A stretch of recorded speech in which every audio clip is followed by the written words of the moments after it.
Video कोणी चालू केलेले नाहीये.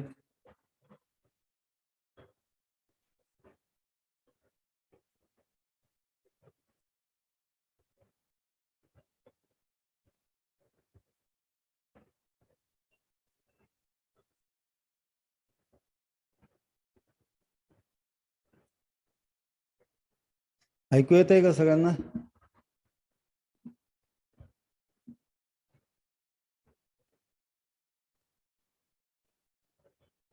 ओके.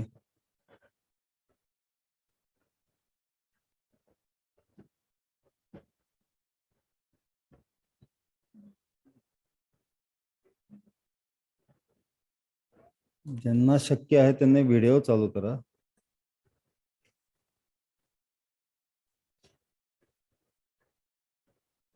आणि तुम्ही आज अनम्यूट करू शकताय स्वतः जर काही बोलायचं असेल तर. मी सगळ्यांना अनम्यूट केलेलं आहे. त्याचं कारण आहे की बऱ्याच अनवॉन्टेड आवाज येतात वेगवेगळे. ज्यावेळेला बोलायचं असेल त्यावेळेला अनम्यूट करू शकता तुम्ही आणि बोलू शकता.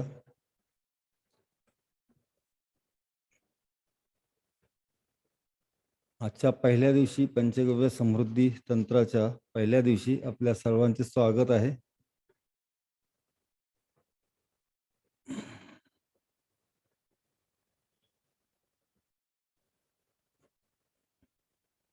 आता प्रत्येकाने आपापली एकेकाने ओळख करून द्यायची. आपलं नाव सांगायचंय, गाव सांगायचंय आणि साधारण आपण सध्या काय करतोय, आपला व्यवसाय काय आहे.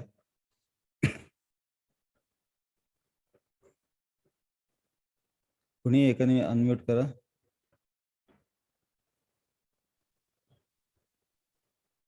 अरुण पाटील बोला.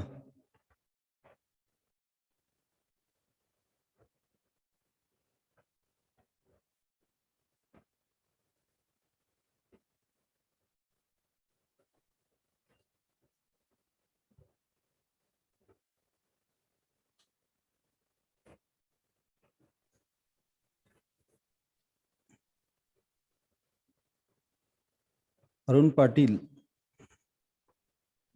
आपलं नाव, गावाचं नाव आणि आपण सध्या काय व्यवसायात आहात अशी आपण ओळख करून घेऊया प्रत्येकाची. माझी ओळख असावी. सर मी अरुण पाटील. हा सर मी अरुण बारामतीवरून आहे. मी बीई मेकॅनिकल MBA आहे, पण सध्या शेती करतो.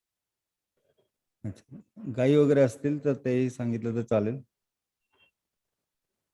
सर माझ्याकडे 6 खिलार गायी आहेत आणि 6 गीर गायी आहेत. गुड. बारामतीमध्ये कुठे आहे? सर आपलं परवा बोलणं झालं होतं ना फोनवरती. एक मिनिट हा. मला जरा ऐकायला कमी येते माझ्या स्पीकरला, मी ते जरा ऍडजस्ट करतो. ओके. हा, काय वाजलं? सर आपलं परवा बोलणं झालं होतं ना रात्री. आता येते व्यवस्थित ऐकू मला. सर आपलं परवा रात्री बोलणं झालं होतं ना. हो ठीक आहे. नेक्स्ट. मी तुम्हाला ते नेक्स्ट. बोललं पाहिजे, व्हिडिओ पण चालू ठेवला पाहिजे, तर आपल्याला काहीतरी शिकता येईल.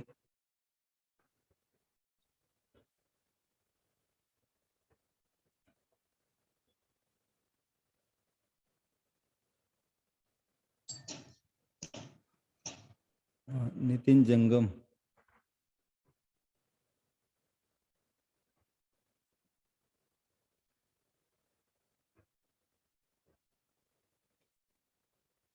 ठीक आहे. आपापली ओळख न सांगता आपल्याला शिकता येणार नाहीये, किंवा आपलं तोंड लपवून सुद्धा आपल्याला शिकता येणार नाहीये. कुठेही शिकायचं म्हणलं तर आपल्याला तोंड लपवून चालणार नाही. आपण ज्या वेळेला इतर लोकांना तपासायला जाऊ किंवा इतर लोकांचे प्रॉब्लेम सॉल्व्ह करायचे आहेत किंवा त्यांना त्रास त्यांचे दूर करायचे असतील तर आपल्याला तोंड लपवून पण जाता येणार नाही आणि त्यांचंही तोंड आपल्याला बघायला लागणार आहे. काही गोष्टी मी दाखवेन तेवढे तुम्ही बघू शकाल. तुम्हाला मी जर काही विचारलं तर तुम्ही काही दाखवू शकणार नाही. ज्यांना शक्य आहे त्यांनी व्हिडिओ ऑन ठेवा.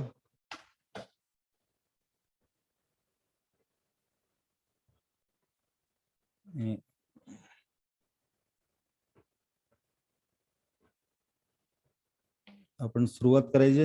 बहुतेक कोणाला ओळख सांगायची नाही, लपवायची आहे.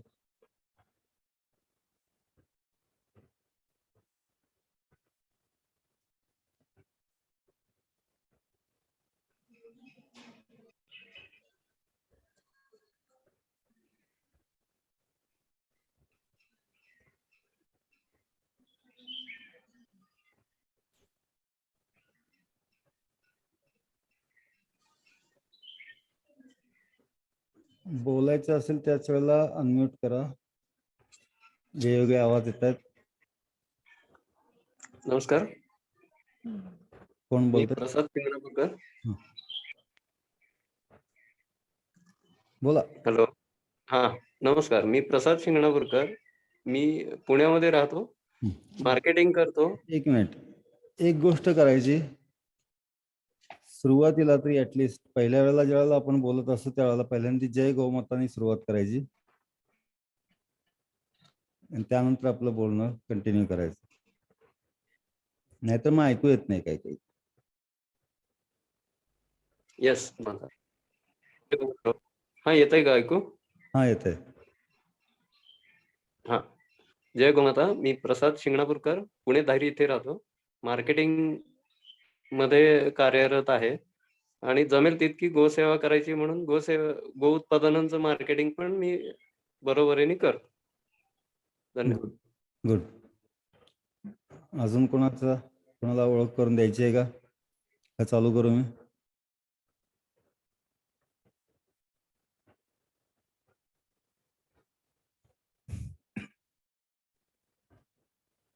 ठीक आहे, आपण चालू करू.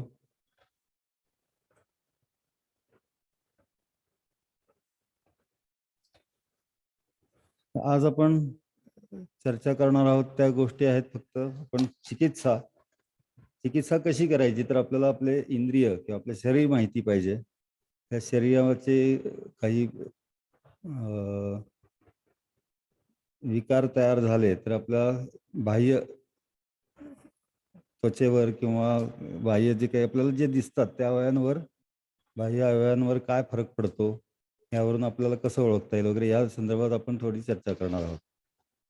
त्या अगोदर आपल्याला द्रव्य कुठली आहेत.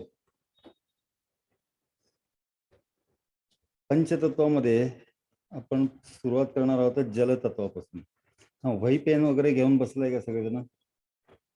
किती जणांनी वही पेन घेतलंय त्यांनी फक्त मी टाईप करा किंवा आता तुम्ही थंब दाखवू शकत नाहीये.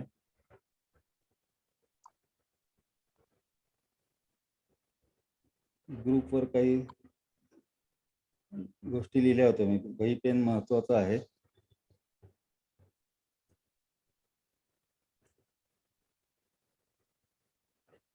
अरुण पाटील फक्त एकच.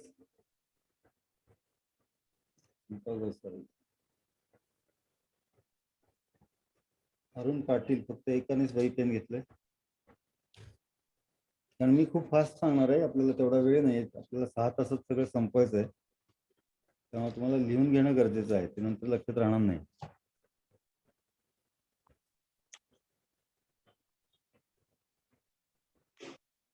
आता सुरुवात करूया. जलतत्व. पाण्याचे प्रकार किती असतात? तर जलतत्वाचे प्रकार किती असतात? आवाज कमी येतोय? सगळ्यांनाच कमी येतोय आवाज?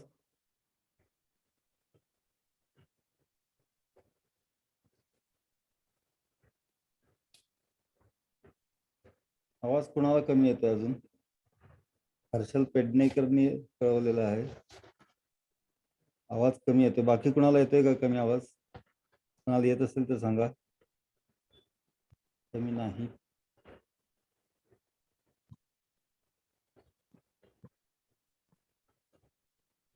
ठीक आहे, बाकीच्यांना येतोय ते अर्थ. जलतत्व आहे. जलतत्व मध्ये हे काय असतात, प्रकार काय? एक द्रव्य असू शकतं, घन पदार्थ असू शकतो, वाफ. या प्रकारात आपण थोडा व्हॉल्यूम जास्त ठेवा.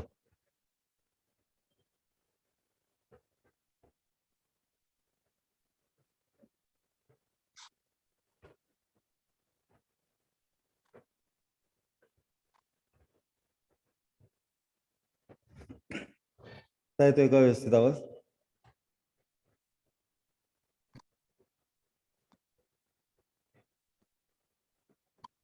प्रसाद, आवाज व्यवस्थित येतोय का? ओके. जलतत्व. पाणी आपल्या कुठल्या प्रकारचं असतं? एक द्रव्य असतं, त्याला आपण पाणी म्हणतो. घन रूपात गेल्यानंतर आपण त्याला बर्फ म्हणतो. नंतर वाफ असते, नंतर मेघ म्हणजे ढग. आता आपल्याला जलतत्व हे शरीरात कुठे, त्याचं स्वरूप काय असतं हे सगळं लिहून घेतलं तर तुम्हाला उपयोग होईल. जलतत्व हे शरीरातलं स्वरूप आहे स्वाद. आणि मुख्य अंग म्हणजे मुख्य आपलं इंद्रिय कुठलं आहे तर जीभ. आणि शरीरात स्थान कुठलं आहे? नाभी आणि गुदा यामधले अंतर.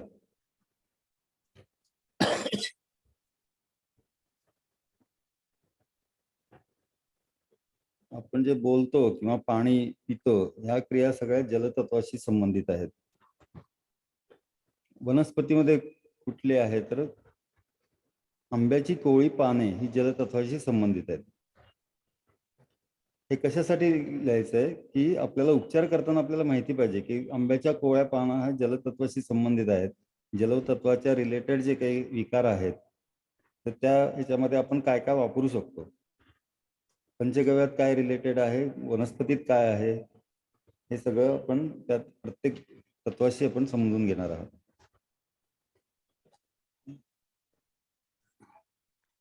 पंचगव्यातलं तत्व जे आहे ते जलतत्व हे दुधाला म्हणतात आपण.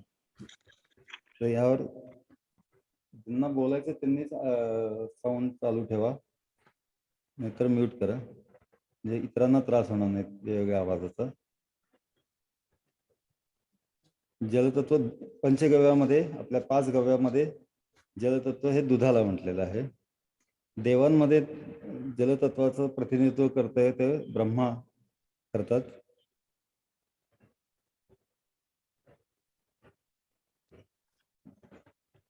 जलतत्वामध्ये आणखीन काय काय येतं तर रक्त येतं, आसू म्हणजे आपले अश्रू, लाळ येतं, घाम येतं, मूत्र, मल सुद्धा येतं, वीर्य आणि कफ.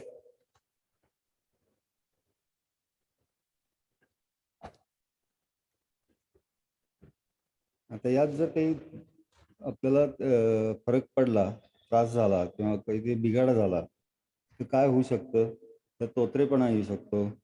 काही लोक तोत्रे बोलतात, त्यांचं जलतत्व वीक असतं, किंवा स्वाद कळत नाही आपल्याला, त्याचं चव कळत नाही. तर त्याच्यावर काय तर आंब्याची पानांचा काढा पिऊ शकतो आपण. आणि तिखट लागलं तर दूध प्यायचं. अगदी थोडी माहिती दिलेली आहे देतो मी. बाकीचे डिटेल्स जे आहेत ते आपल्या साईटवर आहेत. पंचगव्यसमृद्धी.in याला आपण लॉग इन करायचं. प्रत्येकाला ईमेल आय डी आणि लॉग इन मिळालेलं असेल, ईमेल आय डी दिलेला असेल, त्या प्रत्येकाचा पासवर्ड आहे 1 2 3 4 5 6. युजर नेम टाकायचा आपापला ईमेल आय डी, पासवर्ड टाकायचं 1 2 3 4 5 6. त्यानंतर तुम्हाला ते सगळे ह्यात जे डिटेल्स अगदी खूप बऱ्या त्यामध्ये आहे, भरपूर त्यात माहिती आहे प्रत्येक तत्वाविषयी, किंवा जे काय मी सांगणार आहे त्यातल्या डिटेलमध्ये ते सगळी माहिती तुम्हाला कळेल. आता दुसरं तत्व आहे आकाश तत्व. त्याचं स्थान काय आहे शरीरातलं? कंठापासून कानापर्यंत, कंठापासून कानापर्यंत हे सगळं आकाश तत्वामध्ये येतं. या आकाश तत्वाच्या रिलेटेड ही सगळी इंद्रिय आहेत. मुख्य अंग हे आपण कान धरतो त्यामध्ये. देव आहे नटराज शिव. आणि वनस्पती आहे बेलाचं पान. शिवाला त्या शंकराला आपण त्यासाठी बेलाचं पान वाहतो, कारण ते आकाश तत्वामध्ये येतं. शंकर हा आकाश तत्वाचा देव समजला जातो. आता त्यामध्ये जर बिघाड झाला किंवा त्याचा प्रभाव कशावर असेल आकाश तत्वाचा, काम, क्रोध, लोभ, मोह, लज्जा, दुःख, चिंता ह्या गोष्टींवर तो प्रभाव आकाश तत्व टाकतं. आपल्या पंचगव्यात कुठलं आहे तत्व? तर ते आहे ताक. तिसरं तत्व आहे ते अग्नी तत्व आहे. अग्नी कसा असू शकतो की लाल असतो, पिवळा असतो किंवा जांभळा असतो. या 3 प्रकारामध्ये आपल्याला अग्नी दिसतो.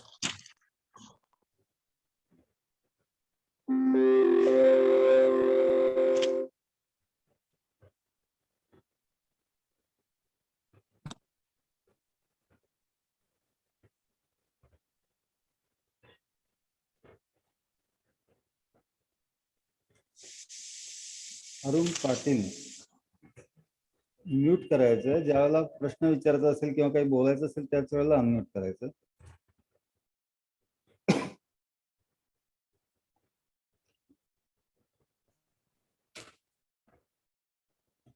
तिसरं आहे अग्नी तत्व.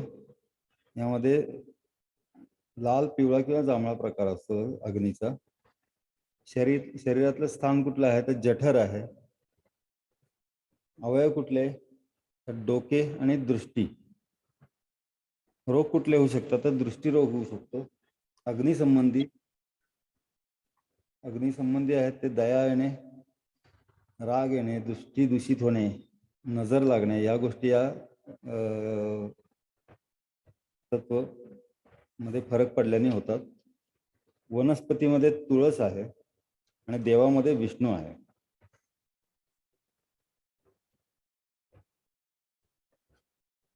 जरा लिहित असाल म्हणून मी हळूहळू सावकाश बोलतोय. माझी अपेक्षा आहे की सगळ्यांनी लिहावं.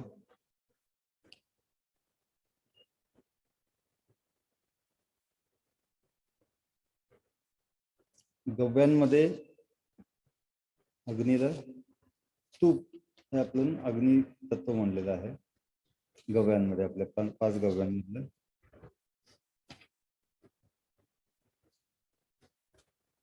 आता भूमी तत्व चौथं. आता भूमी तत्व म्हणजे काय? पृथ्वी किंवा आपली जमीन. जमीन कुठल्या प्रकारात असते? एक तर काळी जमीन असते, नापीक जमीन असते म्हणजे मुरमाड जमीन असते. काळी माती ही उपजाऊ समजतात. मुरमाड माती ही आपण नापीक कोरडवाहू जमीन असते जी पावसावर चालती. दलदली जमीन असते ती कायम ओलसर म्हणजे कायम त्यामध्ये पाणी असतं अशी एक असते. किंवा मग 5वं आहे ते वाळवंट असतं. आता ह्या सगळ्या रूपांमध्ये आपण भूमी तत्व जे गव्यामध्ये म्हटलं तर शेण आहे. तर शेणाचे हे 5ही प्रकार आहेत. तर शेण कसे असतात की काळी मातीला त्यांनी काय केलेलं आहे की तिच्या शेतात जर शेण टाकलं तर त्याला काळी माती म्हणलेलं आहे. त्याची शेणी बनवली किंवा गौरी बनवली तर त्याला त्यांनी मुरमाड जमीन म्हणलेलं आहे. ती जर पावसात भिजली शेणी तर त्याला कोरडवाहू जमीन म्हणलेलं आहे किंवा जमिनीशीच तुलना केलेली आहे. आणि दलदली जमीन म्हणजे ताजं शेण, ह्याला दलदली जमिनीचं उपमा दिलेली आहे.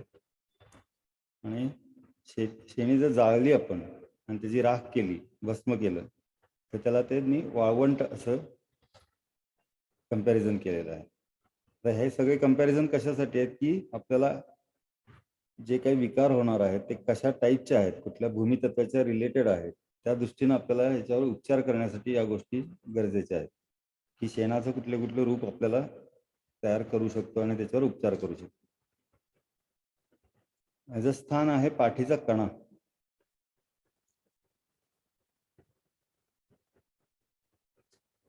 भूमी तत्वाचं प्रातिनिधित्व करणारं आपले इंद्रिय म्हणजे नाक, फुफ्फुस आणि मोठे आतडे. नंतर वनस्पतीमध्ये भूमितत्व कुठले आहे तर दुर्वा. तर दुर्वा आहे तर देव कुठला असेल कोणी सांगू शकते?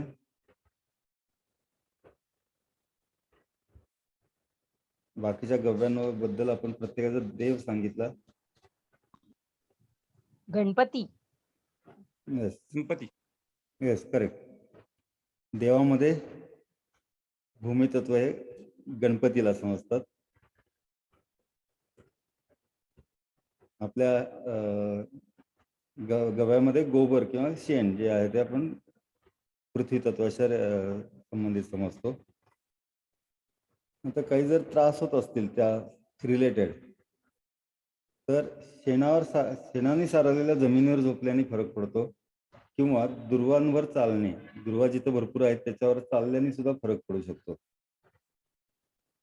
शरीरामध्ये हाड, मांस, आपलं त्वचा, पेशी, नख आणि केस हे सर्व भूमितत्वाशी संबंधित आहे.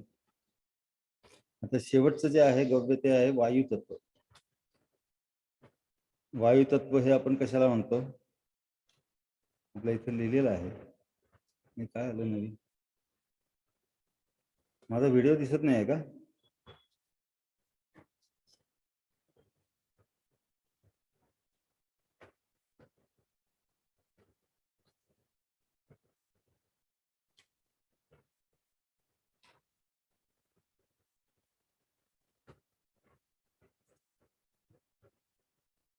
व्हिडिओ दिसत नाही, कोणी सांगितलं नाही मला.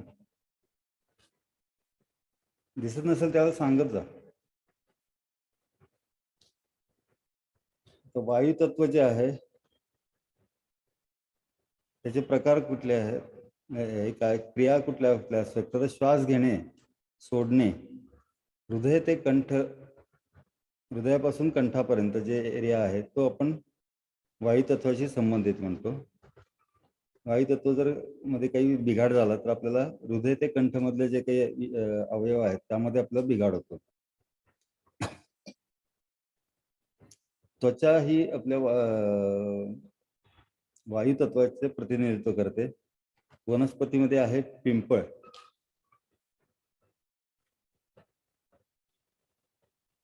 ऑफ का होते?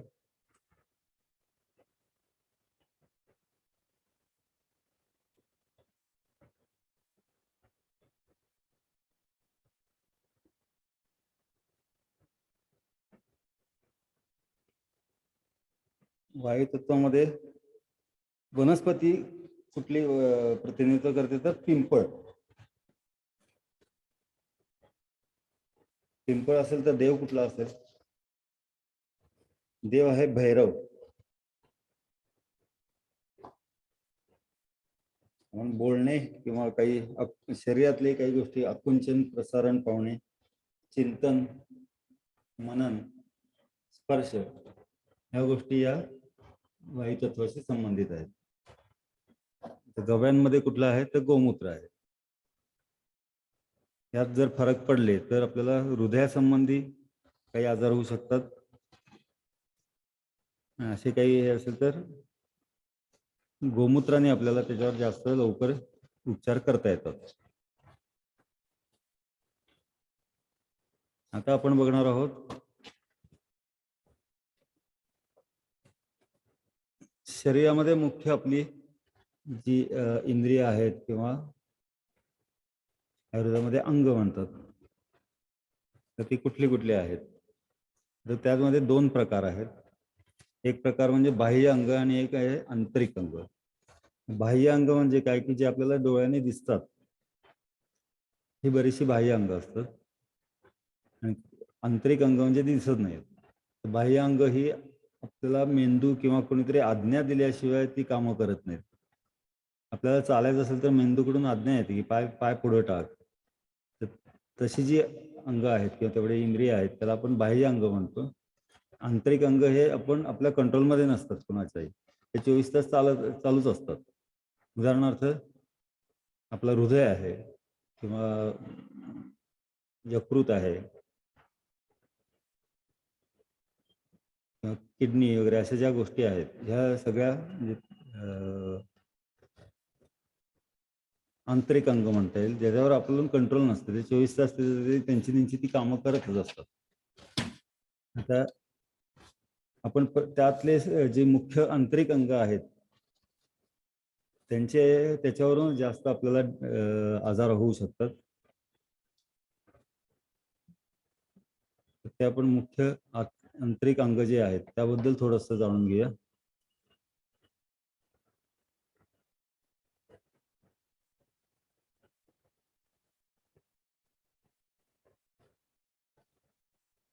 भूमी हे शेण आहे, शेण असायला पाहिजे.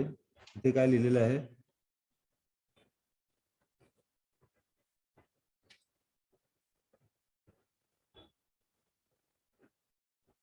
हा, इथे थोडस चुकलंय. पृथ्वीला गोमय ते इथे इथे थोडे चुकलेले दिसते. राईट, आपण हा फोटो बदलूया नंतर. कोणी सांगितलंय?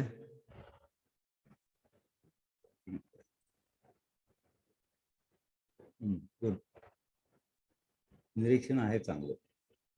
कोणीतरी ऐकतंय व्यवस्थित?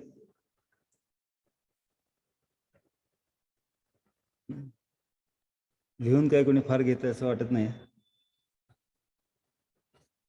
साईटवर जरी असलं तरी हे आपण आपल्या शब्दामध्ये लिहिणं सर्वात जास्त महत्वाचं आहे.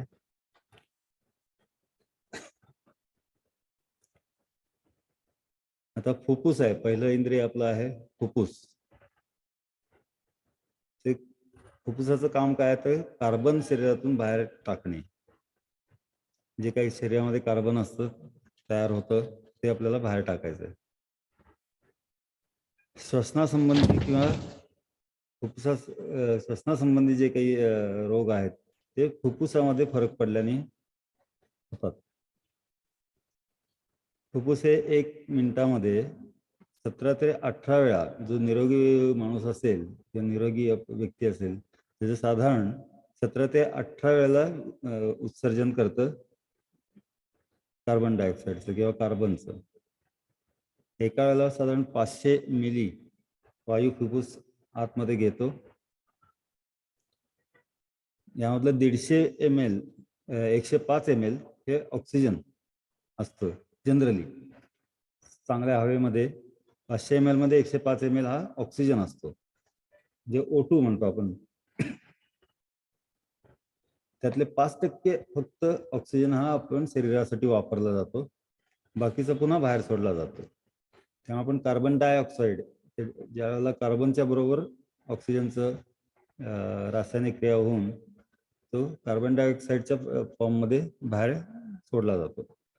त्यातलं जेवढा आपण घेतो त्यातलं 5% फक्त आपल्या शरीराला उपयुक्त असतो किंवा तेवढंच आपल्याला शोषला जातो. एका मिनिटात आपला किती ऑक्सिजन घेत असतो हे फार महत्वाचं आहे. बघा, एका मिनिटामध्ये 35 ml एवढा ऑक्सिजन आपण घेत असतो. एका तासामध्ये तर साधारण 5 लिटरच्या वर पेक्षा जास्त आपल्याला ऑक्सिजनची गरज आहे. आणि एका दिवसाचं जर कॅल्क्युलेट केलं तर साधारण 122 लिटर ऑक्सिजन एका दिवसाला आपण आपल्या शरीरासाठी लागतो. आपण जर एखादा सिलेंडर वापरायचं म्हणलं तर 122 लिटर ऑक्सिजन पुरतो असं नाहीये, कारण सिलेंडर मधला जो ऑक्सिजन आहे तो वेगळ्या प्रकारे असतो, वेगळ्या फॉर्म मध्ये असतो. तो आपल्याला शरीराला डायरेक्ट कन्झ्युम करता येत नाही. हा आपल्याला नॅचरल जो ऑक्सिजन आहे, हवेमध्ये जो ऑक्सिजन आहे, तोच फक्त आपलं शरीर व्यवस्थित वापरू शकतं. आता दुसरं अवयव आहे ते मोठं आतडं.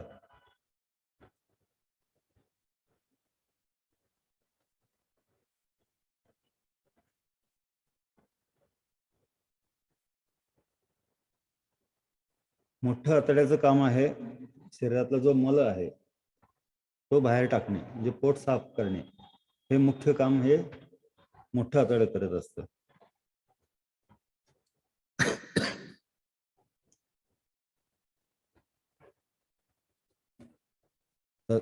आपले जे काही रोग असतात त्यातले 90% रोग हे आपल्या पोट साफ नसल्यामुळे होतात आणि पोट साफ असणं फार गरजेचं असतं. 90% रोगांचं मूळ कारण असतं हे पोट साफ नसणे. म्हणजेच मोठं आतडं तुमचं काहीतरी बिघडलं आहे किंवा मोठं आतडं व्यवस्थित काम करत नाहीये. आपण जो काही रोज व्यायाम करतो, सूर्यनमस्कार किंवा योगासनं करतो, हे त्यामुळे कायम उपाशी पोटी करायचं, ते पोट साफ असताना करायचं असतं. अदरवाईज त्याचा त्रास होऊ शकतो. लोक व्यायाम करतात हे कमी करण्यासाठी, वजन कमी करायचंय वगैरे वगैरे, पण बाकीचे त्रास त्यांना चालू होतात. त्याचं कारण ते आहे की पोट साफ नसताना ते करतात. पोट साफ होणं फार गरजेचं आहे. तिसरं जे आहे आपलं ते जठर आहे.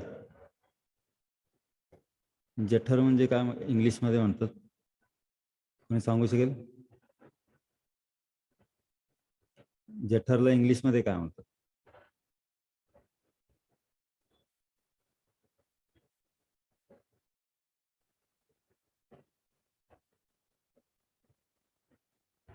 फुफ्फुसाला काय म्हणतात? हार्ट. जठरला काय म्हणतात? लंग्स. फुफ्फुस, हा सॉरी, फुफ्फुसाला लंग्स म्हणतात. हृदय म्हणजे हार्ट. तसं जठरला काय म्हणतात इंग्लिशमध्ये?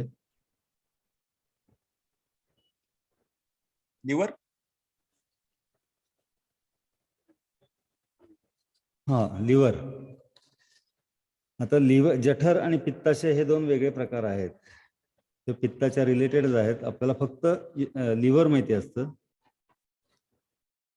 पित्ताशय माहित नसतं. म्हणजे जठर, लिव्हरला जठर म्हणतात आपण. ठीक आहे. आता जठरचं काय काय काम आहे? पाचक रस किंवा अपाचक रस, पाचक अपचक रस जे आपल्या शरीरात असतात ते अन्नात मिसळले जातात. जे आपण अन्न ग्रहण करतो त्यात ते पाचक रस आणि अपचक रस हे त्यात मिसळण्याचं काम हे जठर करतं. अन्न आणि पाण्याचं परिवहन जे आपल्या आतड्यातनं करायचं आहे किंवा एका ह्याच्यापासून जागेपासून दुसरीकडे न्यायचं आहे, हे याची जबाबदारी पण जठरावर असते. आता जठराचा साईज हा आपल्या वयाप्रमाणे बदलत असतो. हे साईज फार महत्वाचे आहेत, कारण त्याप्रमाणे आपले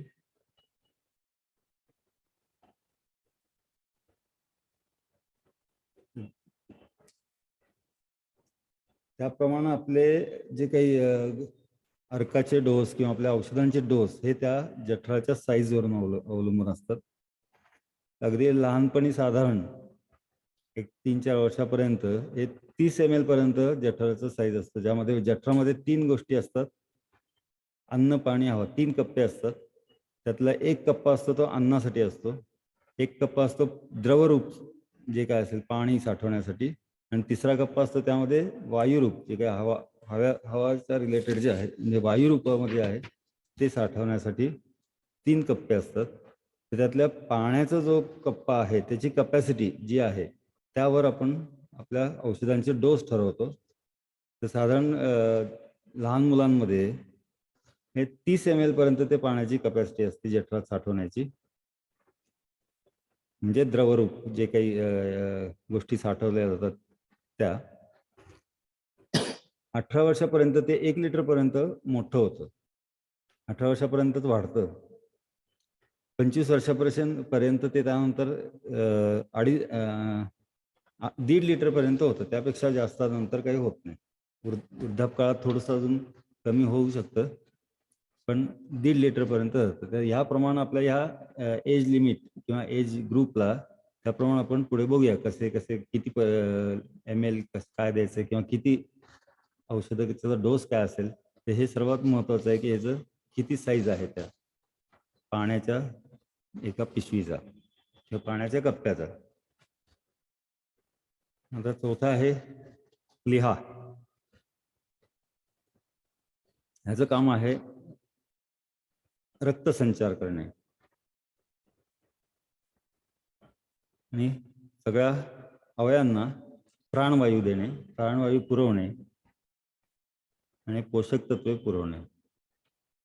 पोषक तत्वे म्हणजे मराठीमध्ये न्यूट्रिशन.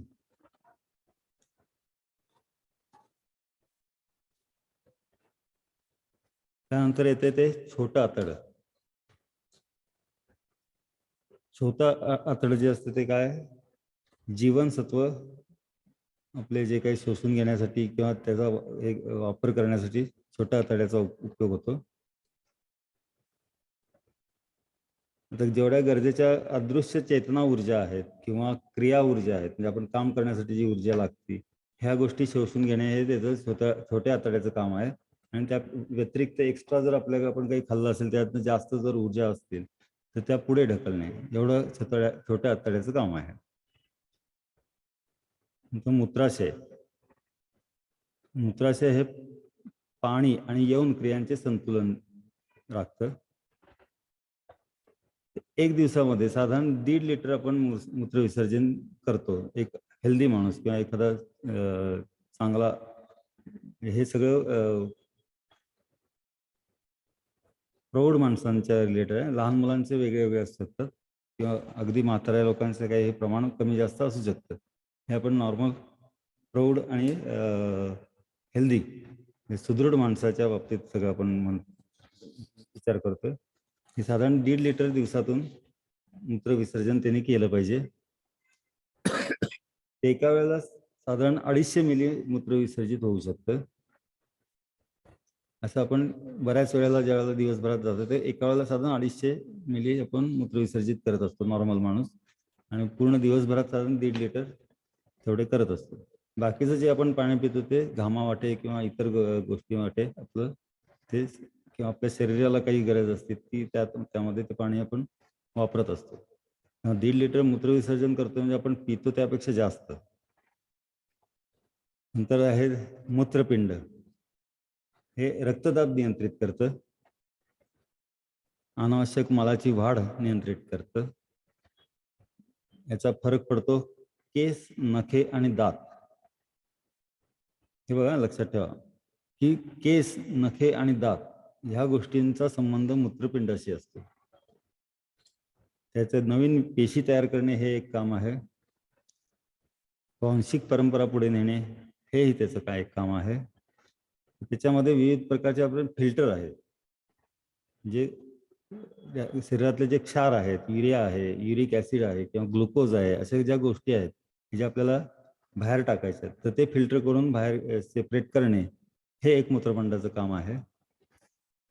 आता पुरुषांमध्ये साधारण त्याचं वजन जर बघितलं तर 150 ग्रॅम असतं आणि स्त्रियांमध्ये 135 ग्रॅम असतं.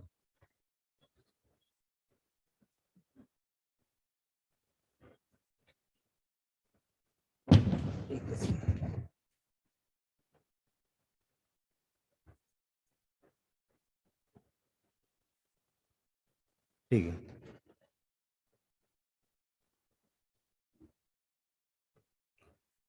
त्यानंतरचं आहे हृदयावरण, जे हृदयावरचं आवरण. हे पण फार महत्वाचं असतं. ते हृदयाचे तापमान नियंत्रित ठेवतं. हृदयासाठी आपण ते सुरक्षा कवच म्हणू शकतो. त्यात आपल्या माणसाची मानसिकता त्या कंट्रोल करण्यासाठी त्याचं काम असतं. मानसिकता कंट्रोल करणे हे त्याचं काम आहे. त्यानंतर येतं त्रिउष्मक. हे शरीरातलं उष्मा नियंत्रण करतं. नंतर आहे पित्ताशय. पित्ताशय हे पाचक रसांचं साठवणूक करतं. पित्ताची पिशवी असते, पित्ताची पिशवी म्हणतात, ते म्हणजे पित्ताशय. निर्णय घेणे किंवा मेंटल ऍक्टिव्हिटी या गोष्टी या पित्ताशयाच्या संबंधित आहेत. त्यानंतरच आहे यकृत.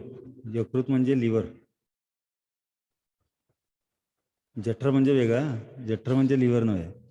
यकृत म्हणजे लिव्हर, जठराला काहीतरी वेगळं म्हणतात इंग्लिशमध्ये. यकृत आणि पित्ताशय हे आपल्याला फक्त किडनी माहित असतं. किडनी म्हणजे मूत्रपिंड, मूत्राशय नाही. तसंच हे यकृत म्हणजे लिव्हर.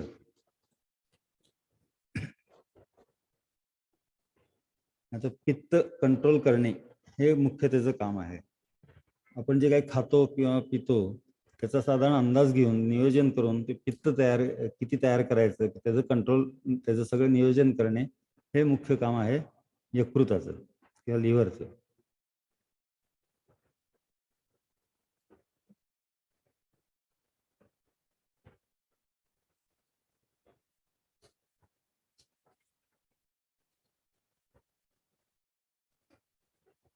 आता ही जी काही मुख्य इंद्रिय आहेत, काय त्यातली काही मुख्य इंद्रिय आहेत, ते जर बिघडली तर काय काय होऊ शकतं. समजा फुफ्फुसामध्ये जर प्रॉब्लेम झाला तर पोट साफ न होणे, तर त्याचा इफेक्ट आपल्याला लक्षणं काय दिसू शकतात. तर पोट साफ न होणे किंवा याचाच म्हणजे मलविसर्जित व्यवस्थित न होणे, तर त्याचा त्रास होतो. हर्नियासाठी काही लोकांना त्रास होतो. त्यावेळेला समजून घ्यायचं की त्यात फुफ्फुसामध्ये काहीतरी बिघाड झालेला आहे. नंतर प्लीहा हे जे आहे त्यात बिघाड झाल्यानंतर आपल्याला काय दिसतं, तर ओठ काळे पडतात किंवा कोरडे पडतात. त्यामुळे काय काय होतं, अनेमिया किंवा डायबिटीस यासारखे रोग होऊ शकतात.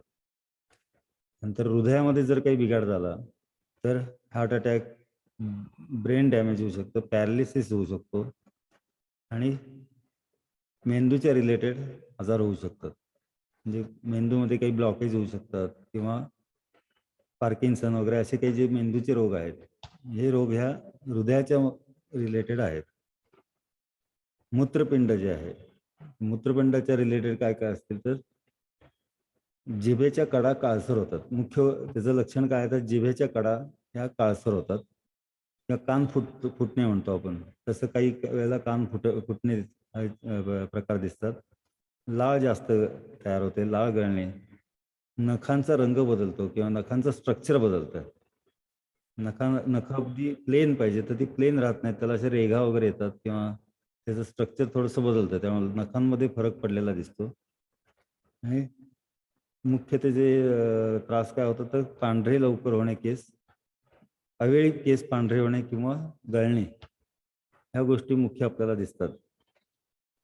तसंच यकृत जे आहेत ते कावीळ किंवा पित्त कमी जास्त झाल्यामुळे काविळीसारखे रोग त्याच्यात होऊ शकतात किंवा पित्ताचे खडे होऊ शकतात. तर यकृताचं काम काय असतं की ते पित्ताचे खडे बाहेर काढणे. असं काही खडे झाले, पित्त जास्त झाल्यामुळे जर खडे झाले तर ते बाहेर काढणे हे मुख्य यकृत हे काम करत असतं. त्यात बिघाड झाला तर पित्ताचे खडे तसेच राहतात. मग आपल्याला पित्ताचा खडा झाला म्हणून त्रास झाला असं लक्षात येतं. स्वादुपिंड आहे हे कशासाठी आहे, तर साखर तयार करतं, इन्सुलिन तयार करतं. त्यामुळं साखरेवर नियंत्रण ठेवणे, आपण ज्या प्रमाणात खातोय त्या प्रमाणात इन्सुलिन तयार करणे हे त्याचं काम आहे. त्यामुळे शरीरातली रक्तातली साखर नियंत्रित ठेवणे हे त्याचं मुख्य काम आहे. ते जर बिघाड झाला तर आपल्याला डायबिटीस सारखे प्रकार दिसून येतात. नंतर हृदय जे आहे, हृदय जर मुख्य काम काय तर रक्तप्रवाह करणे, हृदयाच्या रिलेटेड सगळे त्रास चालू होतील. तर लहान मुलांच्या बाबतीत हृदयाचं पंपिंग जे असतं, म्हणजे काय म्हणतात त्याला, रक्त आत घेणे, शुद्ध करणे आणि बाहेर सोडणे हे त्याचं काम आहे. तर ते पंपिंग जे असतं ते 135 वेळेला एका मिनिटामध्ये होऊ शकतं. लहान मुलांचं फास्ट असतं खूप.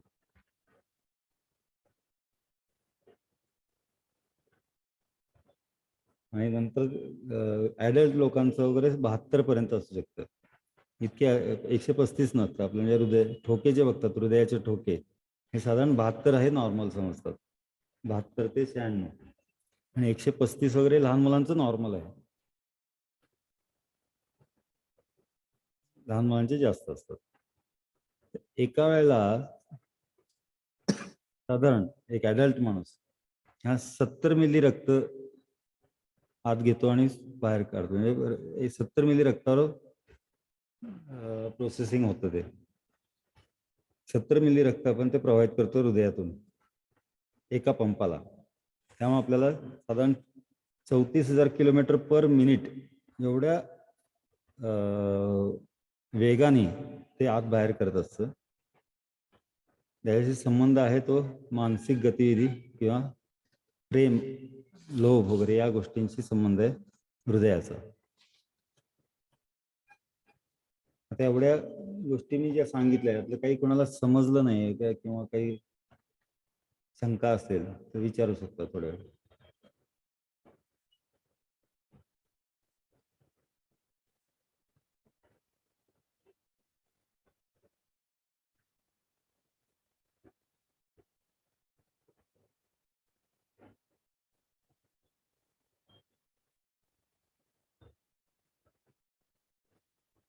ठीक आहे. आता एक कोणीच वही घेतलेलं नाही दिसत आहे. एक तक्ता करायचा होता पण तुम्ही काही लिहून घेणारच नाहीये. ज्यांनी घेतली असेल त्यांनी 12 चौकोन काढायचे, एक इथे एक इथे, असे 12 चौकोन काढायचे एका पेजवर. तर दर 2 तासाला आपला एक प्रहर बदलतो किंवा काय वेळ बदल, दर 2 तासाला आपल्या काही गोष्टी बदलत असतात. तर सूर्योदयाच्या रिलेटेड दर 2 तास पकडतात. आता ब्रह्ममुहूर्त हा कधी असतो यापैकी कोणी सांगू शकतं? ब्रह्ममुहूर्त कशाला म्हणतात? पहाटे 3:30चा काळ. हा, पहाटे 3:30ची वेळ. 3:30 ते 5:30. सूर्योदयाशी काय संबंध असेल? ऊर्जा ब्रह्ममुहूर्त जास्त हा असते तेव्हा. सूर्योदयाच्या अगोदर 2.5 तास हे ब्रह्ममुहूर्त समजतात. तर त्या रिलेटेड आपण सगळे साधारण टायमिंग दिलेलं आहे. ते आहे सकाळी 3 ते 5 असं एक केलेलं आहे. 5 ते 7, 7 ते 9, 9 ते 1, ते दुसऱ्या दिवशी सकाळी 11 ते 11 ते 1, 1 ते 3 असं हे साधारण 24 तासाचं एक सर्कल आहे किंवा एक सायकल आहे. त्या सायकलमध्ये आपण प्रत्येक आपल्या शरीरातली काही एक इंद्रिय हे जास्त ऍक्टिव्ह असतं. सर्वात जास्त ऍक्टिव्ह त्या 2 तासामध्ये असतं. प्रत्येक इंद्रियासाठी काही वेळ ठराविक, म्हणजे त्या सूर्याचा आणि चंद्राचा प्रभाव पडून आपले एक इंद्रिय त्यावेळेला जास्त सर्वात ऍक्टिव्ह होतात. 24 तासात सर्वात जास्त ऍक्टिव्ह त्यावेळेला असतात ती इंद्रिय. तर ते हे कशासाठी आपण बघायचं की आपल्याला त्या रिलेटेड जर काही औषधोपचार करायचे असतील किंवा काही व्यायाम करायचा असेल त्या रिलेटेड किंवा दुसरी काही गोष्टी करायच्या असतील तर ती त्यावेळेला करणं, हे जर केलं तर त्याचा इफेक्ट सर्वात जास्त येतो.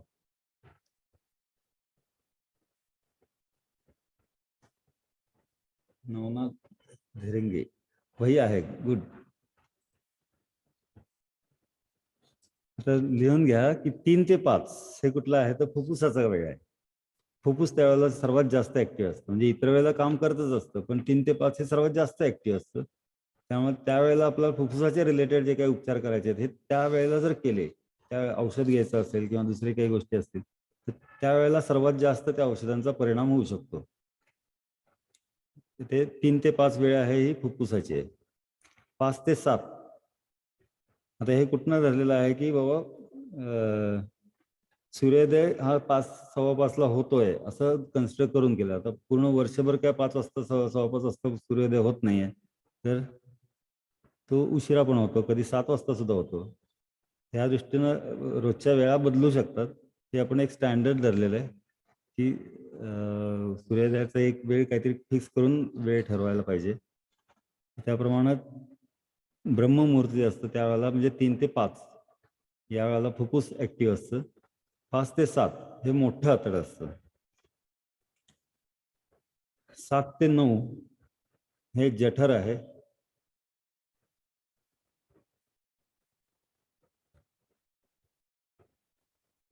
9 ते 11 हे प्लीहा.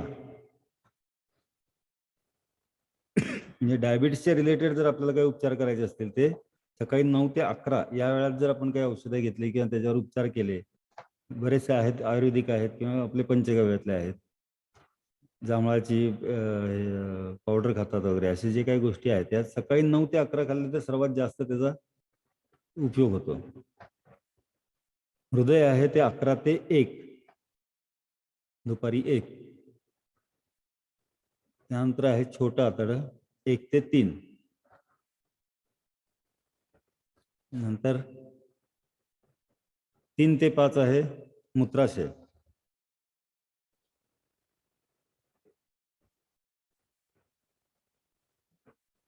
5 ते 7 आहे मूत्रपिंड.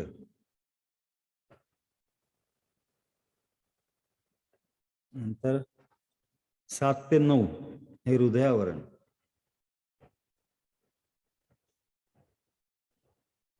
9 ते 11 रात्री 11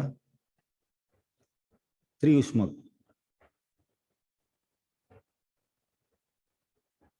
रात्री 11 ते 1. 9 ते 11 काय? हा 9 ते 11 त्रिउष्मक. 9 ते 11 रिपीट करा. त्रिउष्मक जे आपल्याला हृदय उष्णता सगळी कंट्रोल करतं ते. हृदयाची नाही, आपल्या शरीराची. त्यानंतर आहे 9 ते 11 झालं. 11 ते 1 रात्रीचे पित्ताशय. पित्ताचे ज्यांना त्रास आहेत त्या या वेळेला जर काही उपचार केले तर सर्वात जास्त त्याचा इफेक्ट येईल. आणि पहाटे 1 ते 3 हे यकृत. हॅलो हा सर, परत एकदा रिपीट करता प्रत्येक टाइम वाईज. नाही, मी त्यासाठी हळूहळू घेतोय की कोणीतरी लिहून घेत असेल. सकाळी 9 ते 11 आणि 11 ते 1 नाही पुन्हा समजलं. पुन्हा एकदा पहिल्यापासून सांगतो. 3 ते 5 फुफ्फुस. ठीक आहे. 5 ते 7 हे मोठं आतड आहे.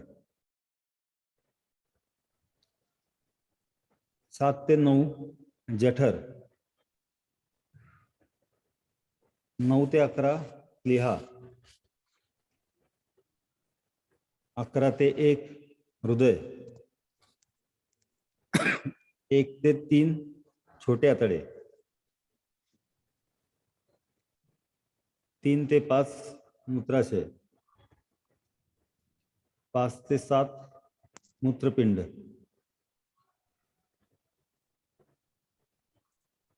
7 ते 9 हृदयावरण.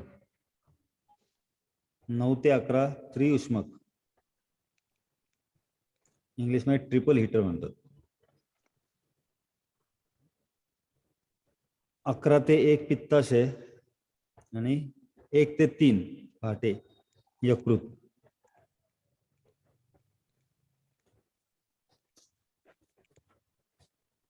सर सकाळी 9 ते 11 समजलं नाहीये ते.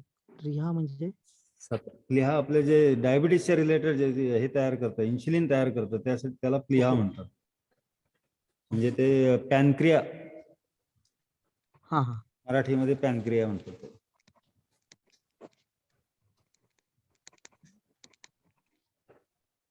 आपल्याला इंग्लिश येत नाही, मराठी येतं फक्त.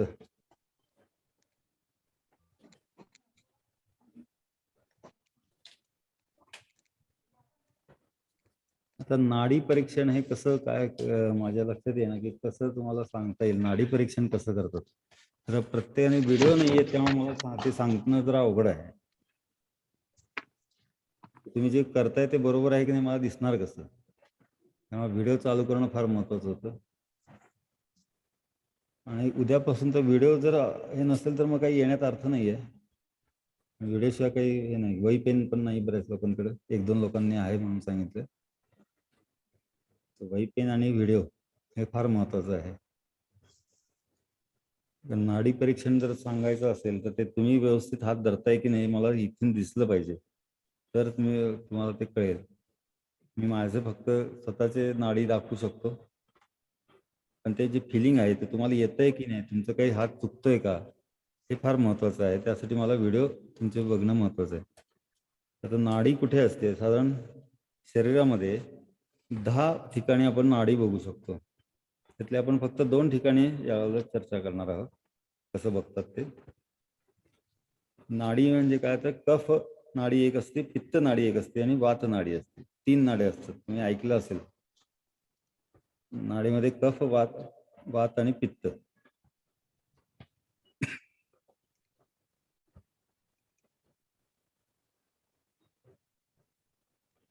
आपले जे ही 3 बोटं असतात हे अंगठ्याच्या जवळच आहे, त्याला आपण तर्जनी म्हणतो.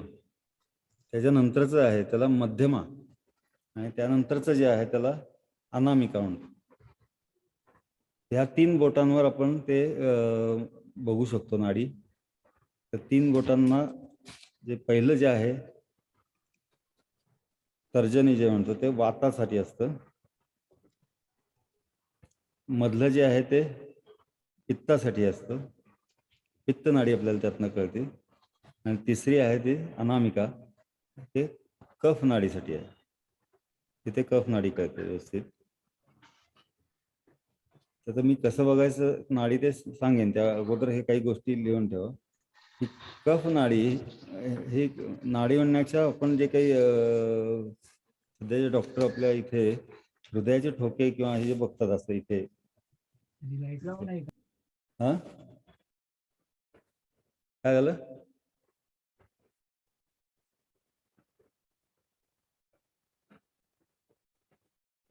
हॅलो, कोणी काय बोलत होतं का? ठीक आहे. डॉक्टर जनरली काय करतात, नर्स वगैरे इथे हात लावून बघतात की किती ठोके येत आहेत. तर हे जे असतात ते हृदयाचे ठोके असतात किंवा आपले पंपिंग जे असतं रक्ताचं त्याचे ठोके असतात. त्याच्यावरून काही रोग कळत नाहीत जास्त. आपण जे बघतो ते नाडीचे ठोके बघतो, नाडीचे स्पंदनं बघतो. आता मी तुम्हाला थोडंसं दाखवतो, बघूया तुम्हाला जमतंय का. आपण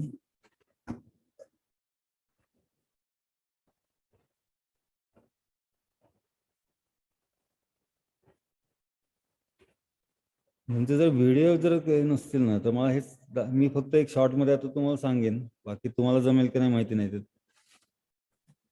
जमतंय की नाही हे मला काही कळणार नाही. ज्यांचे व्हिडिओ चालेल नाही तर मी ऑप्शनला टाकू शकतो ते नाही शिकवायचं म्हणून. नाडी जे असतं आपल्या इथे इकडचे जे काही कलर आहे तो इथे बदलतो. ती लाईन पकडायची. इथे एक हाड असतं अंगठ्याच्या खाली, त्या हाडाच्या शेजारी असते ती वातनाडी असते ह्या लाईनला. इथे त्यानंतरची वात, नंतर पित्त आणि नंतर कफ. ह्या कशा व्हायचं की हे वाताचं बोट आहे, हे आपल्याला इथे ठेवायचं. दिसतंय का सगळ्यांना? हे वात इथे आपल्याला कळतं. इथे एक स्पंदन येतात, ठोके येतात. त्याच्या शेजारी अगदी बारीक एखादं कागद मध्ये 2 बोटाच्या मध्ये धरलं तेवढं अंतर ठेवल्यानंतर जर दुसरं बोट ठेवलं तर तिथे आपल्याला पित्त. आणि तिसरं जे आहे ते आहे कफ. इथे आपल्याला तिन्ही बोटांना वेगवेगळी स्पंदनं किंवा वेगवेगळे ठोके जाणवतात. जास्त दाबायचं नाहीये, थोडंसं किंचित दाबायचं, हळूवार दाबायचं. असे कोणाला येत आहेत त्यांनी सांगावं. कोणाला त्यातले कुठले तरी एक तरी येतंय का, स्पंदन जाणवत आहेत का एवढ्या? सर तर्जनीचं जास्त करणं कळतंय. हा, जे तर्जनी बोट लावलं ना अंगठ्या हा, शेजारी, हा. तर वातासाठी ते जास्त ठोके त्याचे कळतात. ते तुम्ही अनामिका लावलं तर काय होतं? थोडं कमी कळतंय. बरं, उलट केलं तर? ठोके कमी कळतात. ते ठीक आहे. तर्जनीचे जास्त कळतात. पुढचे मध्यमाचं थोडं त्याच्यापेक्षा कमी आहे. तर्जनी जास्त वाटतंय. हा, मध्यमा त्याच्यापेक्षा थोडं कमी वाटतात एकाच ठोके. ठिकाणी आणि नाही म्हणत. पुढचे ठोके दिसत आहेत का ते, तुम्ही जर तसं केलं? जाणवतात सर, जाणवतात थोडे थोडे. जाणवत आहेत. आणि हो. त्याच्या पुढचे कफचे? कफचं काहीच थोडं कमी जाणवतं, एकदम कमी, नॉर्मल. तर हे 3 गोष्टी आपल्याला मोजायच्या. तर जनरली या 3 बोटांना आपण जास्त जाणवतात त्या, की याला सर्वात वाताची असते, पित्त आणि कफ. नाडीचं काही पोझिशन बदलत नाही. तुम्ही बोटं जरी बदलली तर नाडीची पोझिशन नाही बदलणार. नाडी ही वाताची पहिल्यांदी असते, नंतर कफ, नंतर पित्त आणि नंतर कफची असते. आता हे ठोके किती असतात ते तुम्हाला मोजता येतात का? त्यापैकी कुठला एखादा?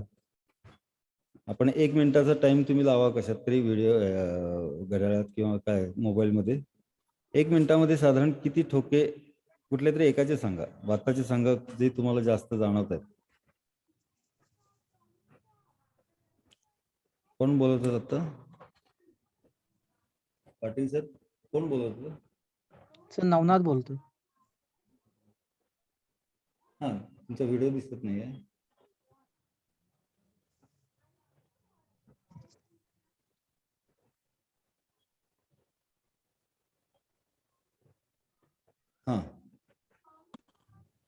तुम्ही एक जाणवतंय सर. ज्यांना जाणवतंय त्यांनी 1 मिनिटामध्ये मोजून सांगा मला किती येत आहेत. सर हे पद्धत बरोबर आहे का? हो, आपल्या दोन्ही हाताला येतात ते, या हाताला सुद्धा होतात आणि इकडे पण येतात. दोन्ही हाताला ते जाणवतात. आता आपण दोन्ही ठिकाणी बघणार आहोत किंवा तुम्ही बघू शकता रोज. एक कुठले ते सांगा, पहिल्यांदा वाताचे सांगा की किती ठोके 1 मिनिटात येत आहेत.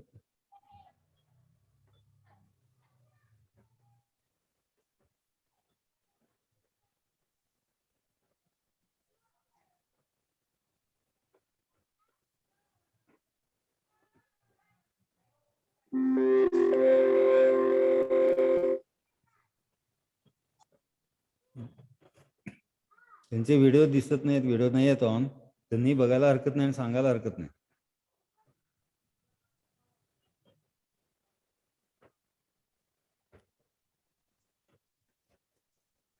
नवनाथ सर थोडस वर घेता का हात? हा, ठीक आहे, ठीक आहे.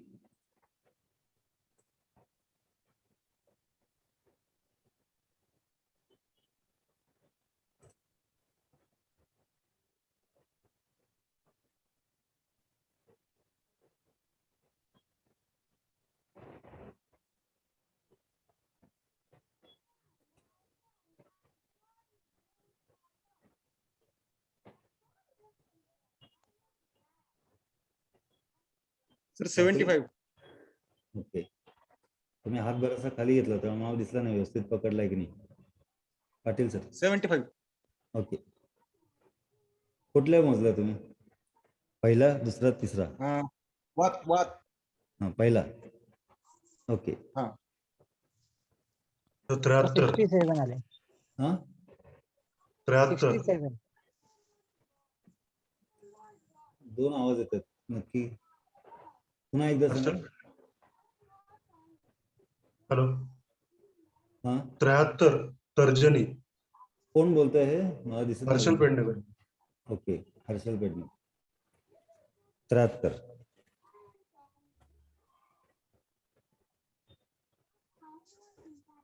नवनाथ सर? सर 68 आले तर्जनी. ओके, आता दुसरे.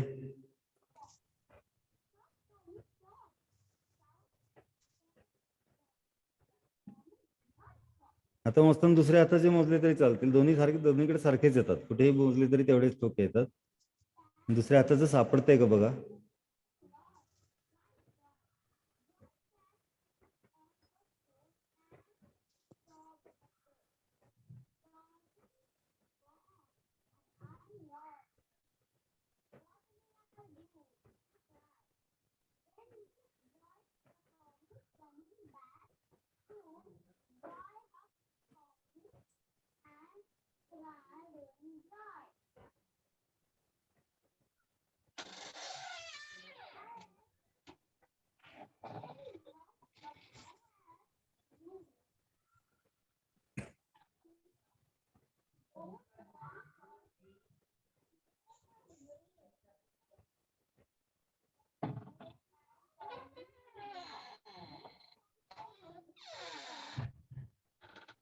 सर 60 आले. 60 आले. मध्यमा. हा, पहिले किती आले होते? 68. 68. ओके, अजून कोण? पुन्हा 73 आले मध्यमा. बर, ठीक आहे, ठीक आहे. नाही, तुम्ही वेळ महत्वाची आहे. 1 मिनिट बरोबर, म्हणजे 1 मिनिटच बरोबर बघितलं तर ते ऍक्युरसी येते. 2-4 सेकंद इकडे तिकडे झालं तरी फरक पडू शकतो तो. आता आपण अजून जर कोणी सांगत असेल तर बघा दुसऱ्या ऐवजी. आता नवनाथ सर पुन्हा एकदा तिसरी बघा, तिसरी सापडते का तुम्हाला? कफ नाडी.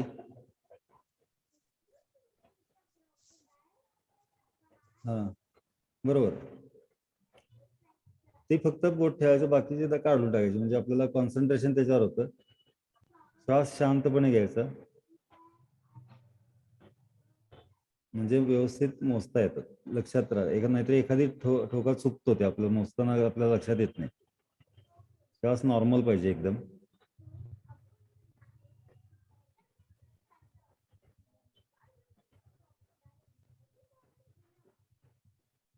सर ठोके जाणवत नाही लवकर एकदम. हा, कफचे थोडेसे कमी जाणवतात. हो.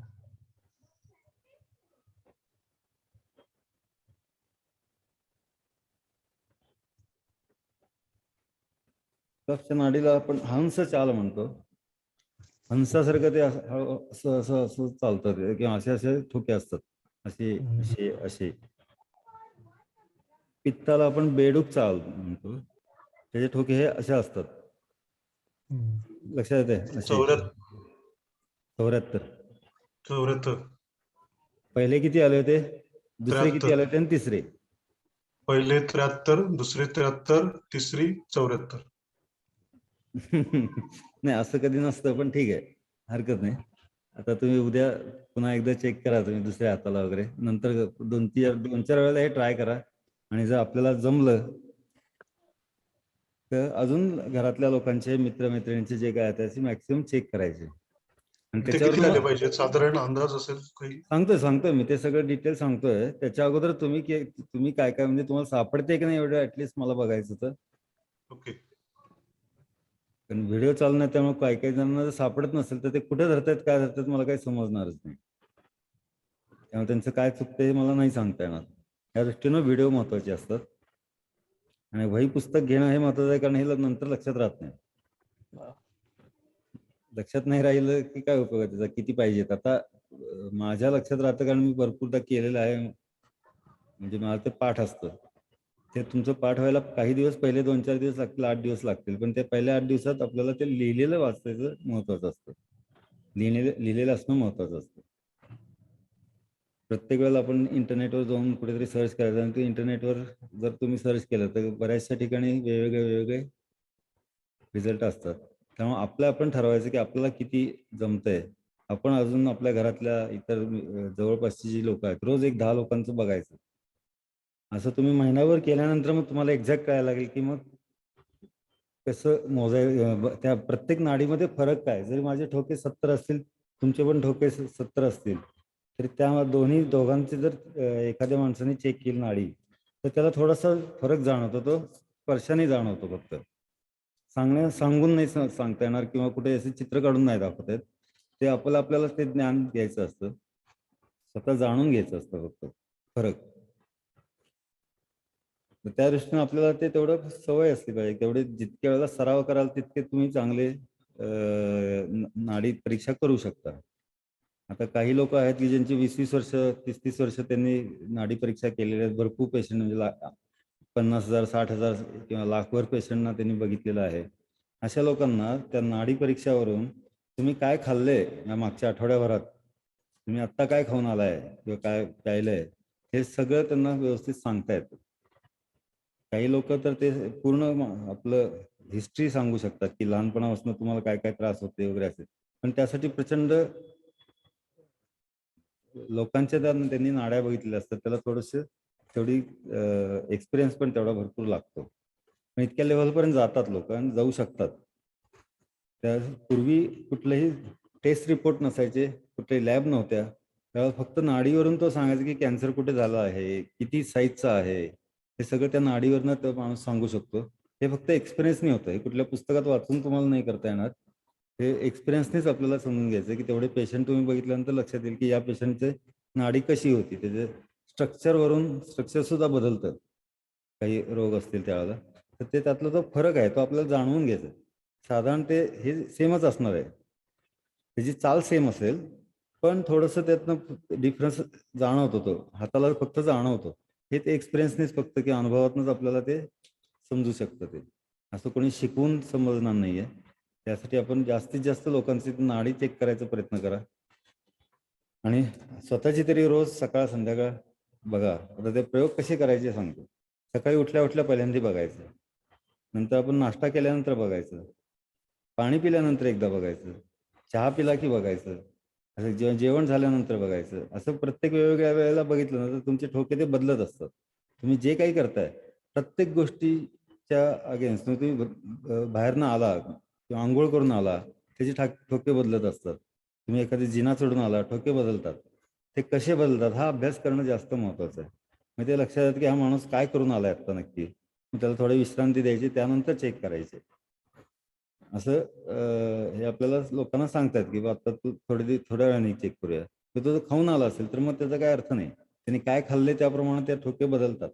खाल्लंय म्हणून त्याचे ठोके याचे वाढलेच पाहिजेत या गोष्टीचे वाढले पाहिजे असं काही नसतं. काय खाल्लंय आणि किती खाल्लंय त्या प्रमाणात तितक्या प्रमाणात वाढत असतात. त्यामुळे आपल्याला रोगाचं निदान नाही करता येत. आता काय करायचं तर ह्या गोष्टी ज्यावेळेला नाडी परीक्षा करायची असेल तर त्याला काहीतरी काळ वेळ आहे परिस्थिती आहे तर ते आपण बघूया काय आहे. किती असतात साधारण हे तुम्हाला सांगतो की कफ नाडी जी असते ते 80 ते 90 स्पंदनं असू शकतात नॉर्मल माणसाचे मिनिटामध्ये. पित्त नाडी असते ते साधारण 65 ते 70 ॲव्हरेज असतं आणि वात नाडी जी आहे ते 50 ते 60 असतं. आता हे कधी असतं तर सकाळी उठल्या उठल्या पाणी फक्त मॅक्सिमम पाणी पिलेलं असेल दुसरं काहीही खाल्लं पिलं नसेल तर सकाळच्या सूर्योदयाच्या अगोदर किंवा सूर्योदयाच्या वेळेला जर बघितलं तर हे सगळे आकडे जुळायला पाहिजेत. ते जुळलं तर तुम्ही सुदृढ आहात. ते नसेल जुळलं तर मग काय प्रॉब्लेम आहे तर ह्या 3 पैकी काहीतरी प्रॉब्लेम आहे. मग त्याच्या वाताच्या रिलेटेड काय प्रॉब्लेम आहेत पित्ताच्या रिलेटेड काय आहेत आणि कफच्या रिलेटेड काय आहेत हे सगळे आता आपण डिटेल हळूहळू बघूच. ते आत्ता पण सांगितलं की कुठल्या कुठल्या इंद्रियाचा संबंध ह्या गोष्टीशी आहे. त्या तुम्हाला लक्षात येतं की ही नाडी कमी आहे किंवा जास्त आहे. कमी पण असू शकते जास्त पण असू शकते म्हणजे त्या प्रकारच्या इंद्रियामध्ये ते काहीतरी बिघाड आहे. साधारण तुम्हाला ते मुळामध्ये रोगाच्या मुळाशी तुम्हाला पोहोचता येतं इथून. सुरुवातीला काही वेळेला एक्झॅक्ट नाही जमणार पण प्रयत्न केला तर अजून एक 6 महिने वर्ष 2 वर्षानंतर तुम्हाला बऱ्यापैकी डिटेक्ट करता येईल. बरोबर तुम्हाला निदान करता येईल की नक्की त्याचा प्रॉब्लेम काय आहे कुठून सुरुवात झालेली आहे एखाद्या रोगाची. बाहेर काहीतरी दिसतंय बाह्य जे काही लक्षणं आहेत त्वचेवर काहीतरी काळा झालाय म्हणजे त्वचेचा संबंध नसतो कारण त्वचा हे मुख्य इंद्रिय नाहीये. जे मुख्य इंद्रिय आहेत ते आपण जे आता बघितली त्यामध्ये कुठेतरी बिघाड झाला की त्वचेमध्ये फरक पडत असतो. कान हे मुख्य इंद्रिय नाही पण कानाला त्रास होत असतो किंवा डोळे हा मुख्य इंद्रिय नाही पण डोळ्याचं दिसायचं कमी होत असतं. तर ते कुठलं मुख्य इंद्रियामध्ये बिघाड झालाय त्याच्यावर उपचार करणं महत्त्वाचं असतं. डायरेक्ट डोळ्यावर उपचार करून ते सॉल्व्ह होतीलच असं नाही. आता कानाचा जर पडदा फाटला असेल तर तुम्हाला कानावरच उपचार करायला पाहिजे पण कानाचा काहीतरी वेगळा प्रॉब्लेम असतो. काही लोकांना कानात असं आवाज येतो बारीक कंटिन्युअस 24 तास आवाज यायला लागतो. असे जे काही प्रॉब्लेम्स आहेत ते कुठून चालू होतात हे कशामुळे होतात तर त्यासाठी आपण हे सगळे इंद्रियांचा अभ्यास करतोय आणि नाडीवर आपल्याला त्यामुळे कळतं. ते कफची नाडी असेल वाताची नाडी असेल किंवा पित्ताची नाडी असेल यापैकी ह्या नाडीचे जे काही आता स्पंदनं सांगले त्याच्या जवळपास असते पाहिजेत. अगदी असं नाही की 91 म्हणजे 80 ते 90 सांगले तर 91 म्हणजे त्याला त्रास होत असेल असं नाहीये. हे साधारण सांगितलेलं आहे. तर पुरुषाचा हा शक्यतो उजवा हात बघायचा असतो आणि स्त्रीचा डावा हात बघायचा असतो. त्यामध्ये ॲक्युरेसी जास्त असते. दोन्ही हातांना दोघांनाही येतं. आपण शक्यतो काही जण पुरुषांचा हात उजवा हात बघतात आणि स्त्रींचा डावा हात बघतात पण गरज नाही की तोच बघितला पाहिजे. तुम्ही दोन्ही हातामध्ये करू शकता बघू शकता. आता जो नाडी परीक्षण करणार आहे तो स्वतः जर उपाशी असेल म्हणजे सकाळी लवकर त्यांनी जर काही खाल्लं पिलं नसेल तर सर्वात जास्त चांगलं परीक्षण होतं. पेशंटनी तर असलंच पाहिजे त्याशिवाय तुम्ही काही डिसिजन घेऊ शकणार नाही पण तुम्ही स्वतः जर तसं असाल तर ते सर्वात चांगलं. आणि परीक्षण करताना एकतर पेशंट झोपलेला असावा किंवा सुखासन. सुखासन माहिती आहे का सगळ्यांना. आपण साधं मांडी घालून बसतो त्याला सुखासन म्हणतो. तर सुखासनात पेशंटनी बसलं असेल तर सर्वात चांगले डिटेक्शन होऊ शकतं. सर्वात जास्त आपल्याला परफेक्ट कळू शकतं. ह्या 2 गोष्टी फार महत्त्वाच्या आहेत. तर त्या पेशंटनी हे काही खाल्लेलं नसलेलं पाहिजे सकाळी उठल्या उठल्या त्यांनी आणि पहाटे शक्यतो सकाळी सकाळी लवकर नाडी परीक्षा केली तर त्याच्यामध्ये तुम्हाला निदान पटकन होऊ शकतं की काय झालं असेल.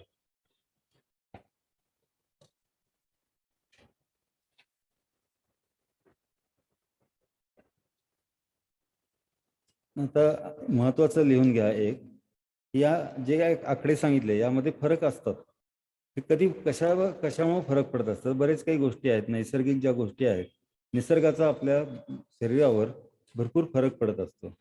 तर त्या निसर्गाच्या कुठल्या कुठल्या गोष्टींचा फरक कुठल्या कुठल्या नाडीवर पडतो हे लिहून घेणं महत्वाचं आहे.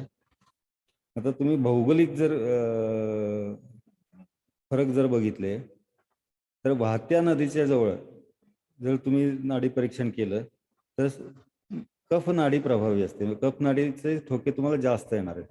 मग तिथे जेवढे सांगितले त्यापेक्षा 2-4 जास्त आले तर तुम्ही कुठे आहे ते बघितलं तर ती वाहती नदी असेल तर तिथे थोडे जास्त असतात. जर ती नदी सुकलेली असेल, नदी आहे जवळ पण ती सुकलेली आहे, तर वात नाडी प्रभावी असते. म्हणजे वातचे ठोके आपल्याला जास्त जाणवतात. जर हिरवा डोंगर असेल, नदी नसेल, हिरवा डोंगर असेल तर कफ नाडीवर प्रभाव असतो. वाळलेला डोंगर असेल तर वायू नाडीवर आणि वात नाडीवर दोन्हीवर फरक पडतो. वायू आणि वात. लिहून झालंय एवढं? झालं असेल तर येस म्हणा. लिहून झालं असेल तर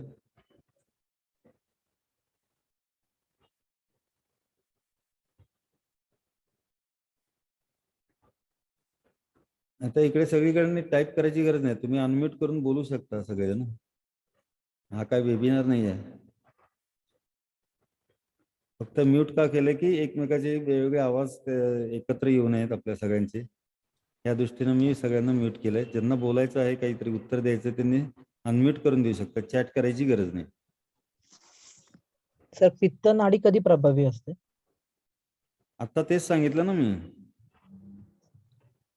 वाहती नाही, नदीसाठी कफ अजून सांगितलं. व्हायचंय सगळं. हे भौगोलिकचं लिहून झालं का की भौगोलिक हो. परिस्थितीनुसार कुठल्या नाडींवर फरक पडतो. तर कफ नाडी हे नदीच्या जवळ असेल तर प्रभावी असते. सुकलेली असेल तर वात नाडीवर प्रभाव पडतो. हिरवा डोंगर असेल तर कफ नाडीवर प्रभाव पडतो आणि जर वाळलेला डोंगर असेल तर वायू आणि वात नाडीवर फरक पडतो. हो बरं. आता ऋतूप्रमाणे पण सुद्धा फरक पडत असतो. निसर्गामध्ये जे काही घडामोडी घडतात किंवा आपण जिथे असतो त्या सगळ्या गोष्टींचा आपल्याला विचार करायचा आहे. ऋतू जर असतील, हिवाळा, ऋतू किती आहेत आपले? 3 आहेत. हिवाळा, पावसाळा आणि उन्हाळा.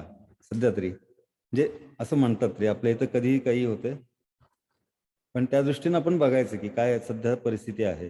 हिवाळा सदृश परिस्थिती असेल तर हिवाळ्यात सकाळी काय होतं, तर सकाळी कफ नाडी प्रभावी असते. लिहून घ्या फक्त. हिवाळीत जर दुपारी आपण नाडी चेक केली तर पित्त नाडी प्रभावी असते. हिवाळ्यात संध्याकाळी जर आपण बघितलं तर वात नाडी प्रभावी असते. तसंच उन्हाळ्यात सकाळी कफ नाडी आणि वात नाडी दोन्ही प्रभाव पडतो. दोन्ही नाड्यांवर उन्हाळ्यात सकाळी. दुपारी पित्त आणि वायू नाडी म्हणजे वात नाडी आणि संध्याकाळी वात नाडीवर जास्त फरक पडतो.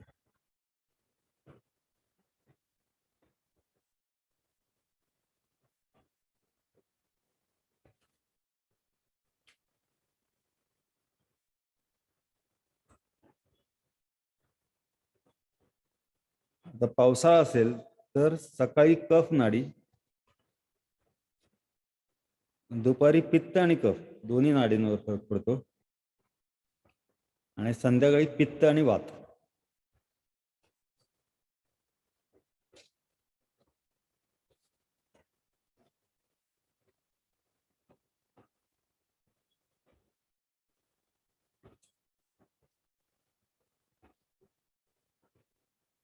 ठीक आहे. आता समजा एखादा पेशंट आपल्याला दुपारी बघायचा आहे किंवा पहाटे येऊ शकत नाही आहे किंवा आपण जाऊ शकलो नाही त्याला चेक करायला, तर काय करायचं, तर तो माणूस जो पेशंट आहे तो शक्यतो जेवण बिवण हे करून त्याला 2-3 तास होऊ देत. 2.5 तासामध्ये आपलं सगळं जेवण पचतं. जे काही आपण खाल्लेलं असतं हे 2.5 तासामध्ये जनरली सुदृढ माणसाला 2.5 तासामध्ये ते पचतं पूर्ण.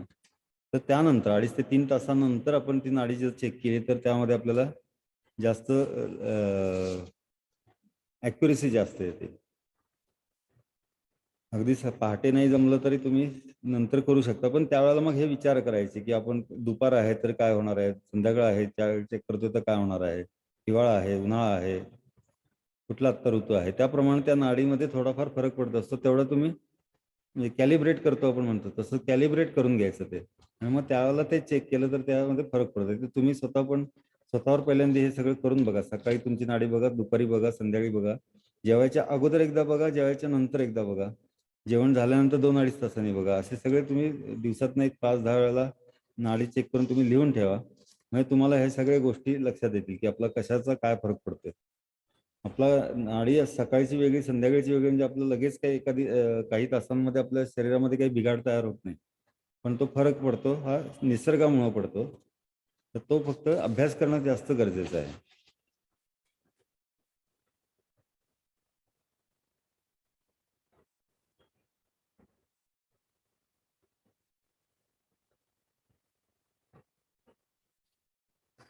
आपल्या किती जणांना जमलं काहीतरी एखादी नाडी बघणं, एखादी नाडी मोजणं, हे कसं कळेल मला? ऍटलिस्ट चॅटिंग मध्ये तरी लिहा. कोणाला जर सांगायचं नसेल तर मी डायरेक्ट चॅटिंग हे मला डायरेक्ट केलं तरी चालेल.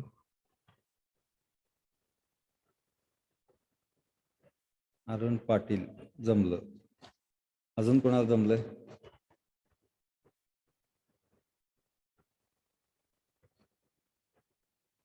पटपट सांगा. कोणाला अजून जमलं नाही?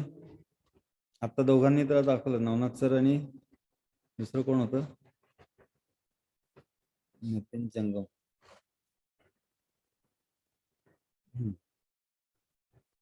आपलं नाव टाईप करायची गरज नाही, ते दिसतंय मला.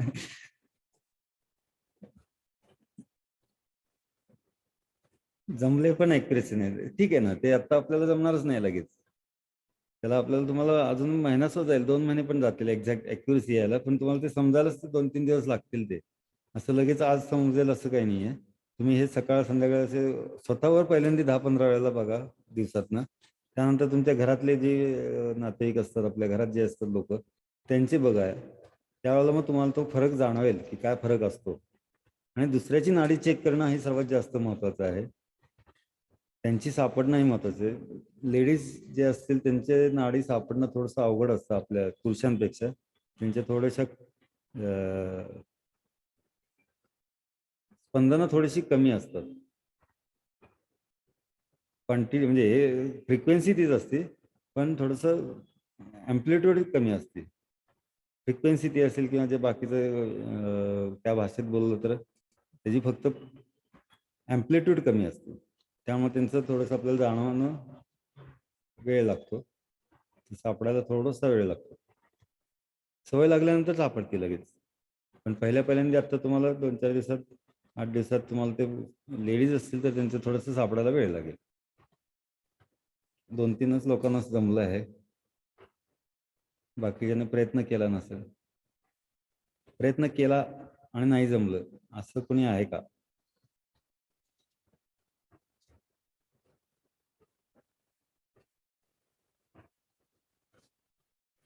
डायरेक्ट मेसेज केला तरी चालेल, असं काही असेल तर, जर सांगायचं नसेल तर.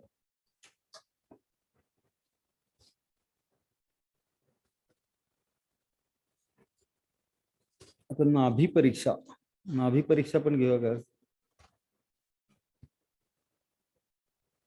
नाभी परीक्षामध्ये सुद्धा नाडी परीक्षा ही प्रचंड मोठा आहे सब्जेक्ट अभ्यास करण्यासाठी. आपण काही आता जास्त डिटेलमध्ये जाऊ शकणार नाहीये, आपल्याला बरेच काही कव्हर करायचंय. तसं एक नाभी परीक्षा असते. नाभी म्हणजे आपली बेंबी. नाभी परीक्षेवरनं सुद्धा बरेच काही गोष्टी आपल्याला कळतात. तर आपण नाभीमध्ये जर बोट घातलं तर आपल्या बोटाला जसं आता नाडीला स्पंदनं जाणवतात तशी स्पंदनं जाणवतात. त्याची पोझिशन वेगवेगळी असते प्रत्येकाची. ते तुमच्या शारीरिक जी काय आता शारीरिक परिस्थिती आहे त्याप्रमाणे ते पोझिशन बदलत असते. आता नाभी म्हणजे काय असतं? नाभी ही गर्भामध्ये ज्यावेळेला एखादं जीव तयार होतो, बाळ तयार होतं, त्यावेळेला पहिल्यांदा नाभी तयार होते. सर्वात जास्त पहिल्यांदा काय तयार होतं तर नाभी. नाभी सर्वात पहिल्यांदा तयार झाल्यानंतर ती नाभी आपल्या आईच्या नाभीशी जोडलेली असते, ते सगळ्यांना माहितीच असेल. त्यानंतर मग एक एक एक एक आपली इंद्रिय तयार होतात. त्या प्रत्येक ज्यावेळेला इंद्रिय तयार होतं, हात पाय तयार होतील, डोळे होतील, कान होतील, जे काही प्रत्येक इंद्रिय तयार होतं, त्या प्रत्येक इंद्रिय तयार होताना एक तिथून एक नाडी किंवा एक धमनी, एक शिर तिथे जाते आणि त्या शिरेतून ते सगळे पोषण द्रव्य देऊन त्याचं विकसित होतं ते कुठलंही इंद्रिय. त्यामुळे आपल्या प्रत्येक इंद्रियाला एक धमनी किंवा काय म्हणतात त्याला, एक नस असते की जी प्रत्येक इंद्रियाला जाते नाभीपासून आणि ती आयुष्यभर तशीच असते. त्यामुळे त्या पूर्ण शरीराचं ज्ञान सुद्धा नाभीतर्फे होऊ शकतं. नाभीत बोट घालून आपल्याला ते लक्षात येऊ शकतं की तो ठोका कुठे येतोय, किती येतोय, कुठे स्पंदनं येत आहेत आणि त्या साधारण कुठल्या एरियामध्ये येतोय. तर त्याचं डिटेल्स ते आपण ह्याच्यावर दिलेलं आहे कोर्समध्ये, आपल्या स्कूलच्या सगळ्या डॉक्युमेंटमध्ये, की कुठल्या साईडला वर आले तर काय, खाली आले तर काय. जसं आत्ता मी जे सांगितलं तसं नाडीचं पण त्यात दिलेलं आहे, तसं नाभीचं पण बरंचसं काही त्यात दिलेलं आहे. ते वाचा, त्यातनं तुम्हाला लक्षात येईल की आत्ता एखाद्याने सांगू शकता की नाभीचं कोणाला स्पंदन येत आहेत का. आपल्या स्वतःच्या नाभीमध्ये एखादं बोट घालून बघा, अनामिका घालून बघा, किंवा अंगठा सर्वात जास्त चांगला असतो. नाभी परीक्षणासाठी अंगठा जर घातला तर सर्वात जास्त लवकर जाणवू शकतं. जे स्पंदनं येत आहेत का, किती येत आहेत ते मोजायची गरज नाही, पण स्पंदनं येत आहेत का आणि ती कुठल्या साईडला येत आहेत, वर येत आहेत, खाली येत आहेत, लेफ्टला येत आहेत, राईटला येत आहेत, किंवा आपल्या समोर येत आहेत जास्त का आतमध्ये येतात एकदम पोटात. अशा प्रत्येक गोष्टीवर ते संबंध असतो.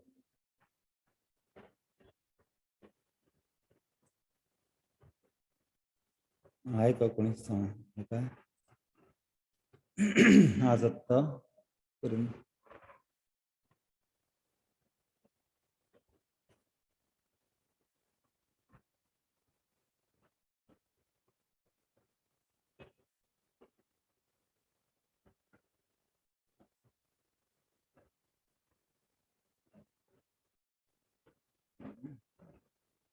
कोणाला जमतंय का नाभीचं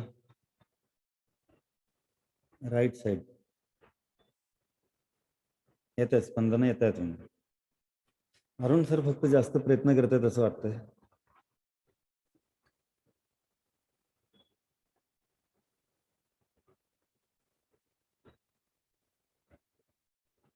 आता काही जण वाट सरकली म्हणतात.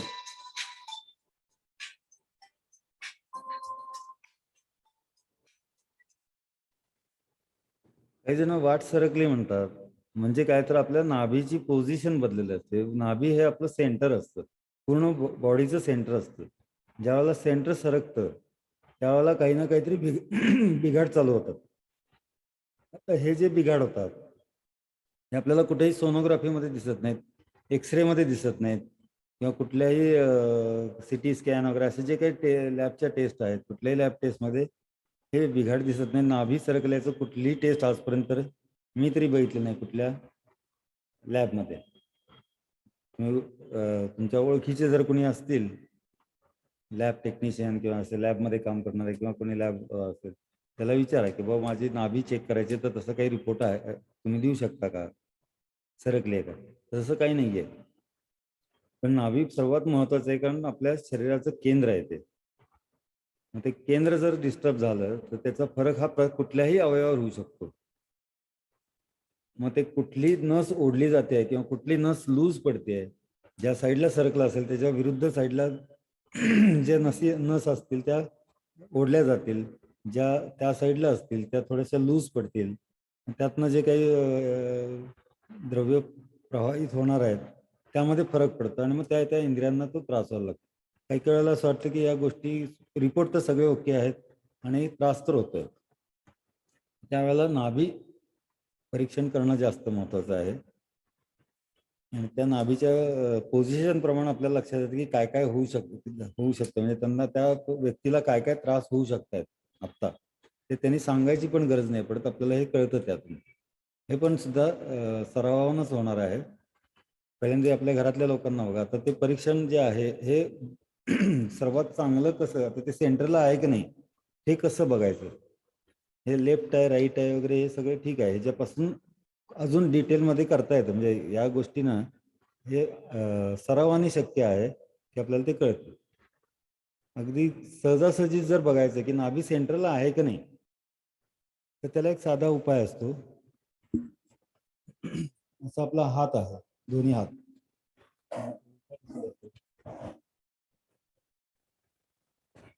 दिसतोय का सगळ्यांना हात?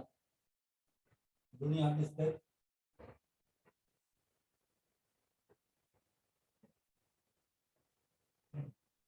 हो दिसतंय.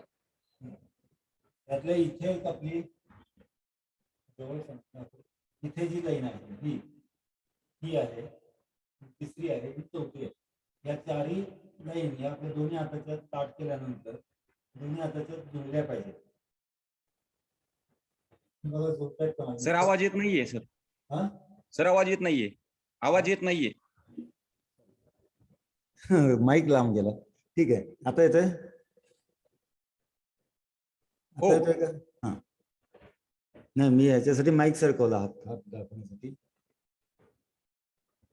तर ह्या चार ज्या रेघा आहेत, इथे एक, इथे एक आणि इथे एक आणि इथे एक, ह्या चारही रेघा जुळायला पाहिजेत एक्झॅक्ट. ह्या जुळतात का बघायचं. प्रत्येकाने आपापले बघा. त्याचा सगळ्याचा हो सर, जुळत आहेत. आपला कोर्स कंप्लीट झाल्यानंतर असे हात धरायचे आणि कोणाला तरी फोटो काढायला सांगायचा आणि ते फोटो ग्रुपवर टाका आपापले. म्हणजे तुम्ही व्यवस्थित धरलंय का नाही हे तरी कळेल. आता त्यामध्ये जर फरक असेल तर काय असतं, तर तुमचं नाभी जर सरकलेली असेल तर हे जुळत नाहीत. ते एक कुठलं तरी असं जर वर असेल एखादं, तर त्या साईडचं तुमचं म्हणजे नाभी त्या साईडला वर गेलेली आहे, तर ते पूर्ण अंग तुम्हाला ते खाली घ्यायचं. एक साईडला असं आपला अंग असं थोडंसं फरक पडलेलं आहे. सेंटर फरक पडला म्हणजे तुमचं अंग काही काही असं एका साईडला खाली गेलं, एका साईडला वर आलंय. तर हे आपल्याला त्या हातावरनं कळतं की आहे की नाही व्यवस्थित. आता मोजायचं कसं, तर आपल्या बेंबीमध्ये एक दोरा घ्यायचा. जवळपास दोरा नाहीये,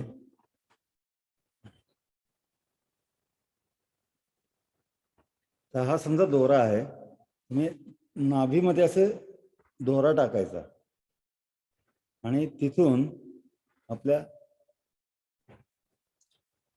ह्या भुवईचं हे टोक बेंबीतनं जर मी घेतलं तर इथे जे टोक आहे ह्याचं अंतर जे आहे असं हे मोजायचं.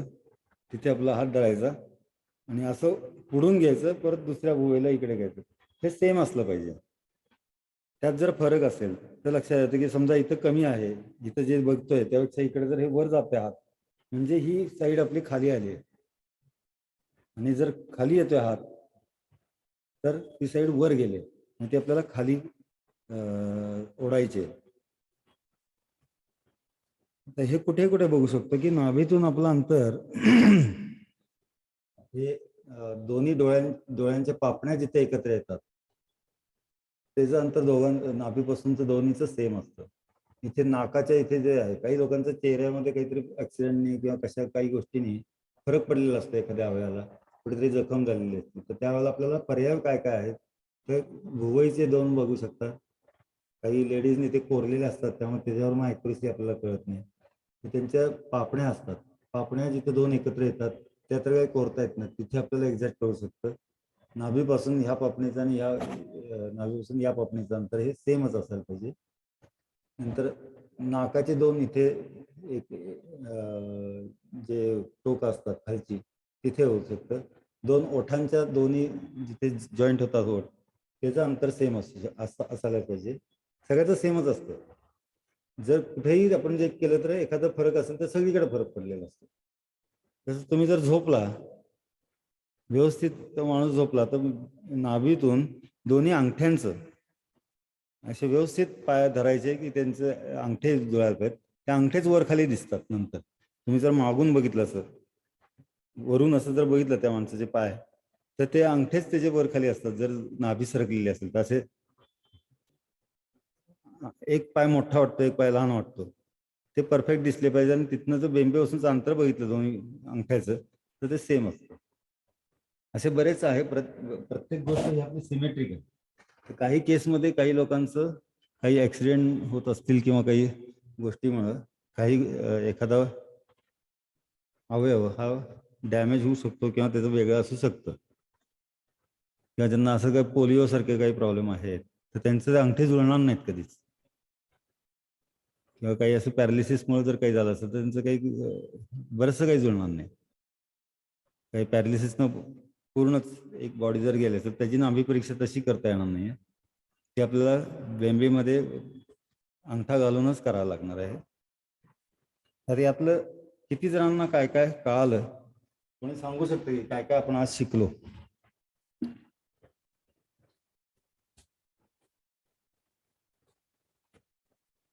किती जण सांगू शकतात की आज आपण काय काय टॉपिक साधारण शिकलो?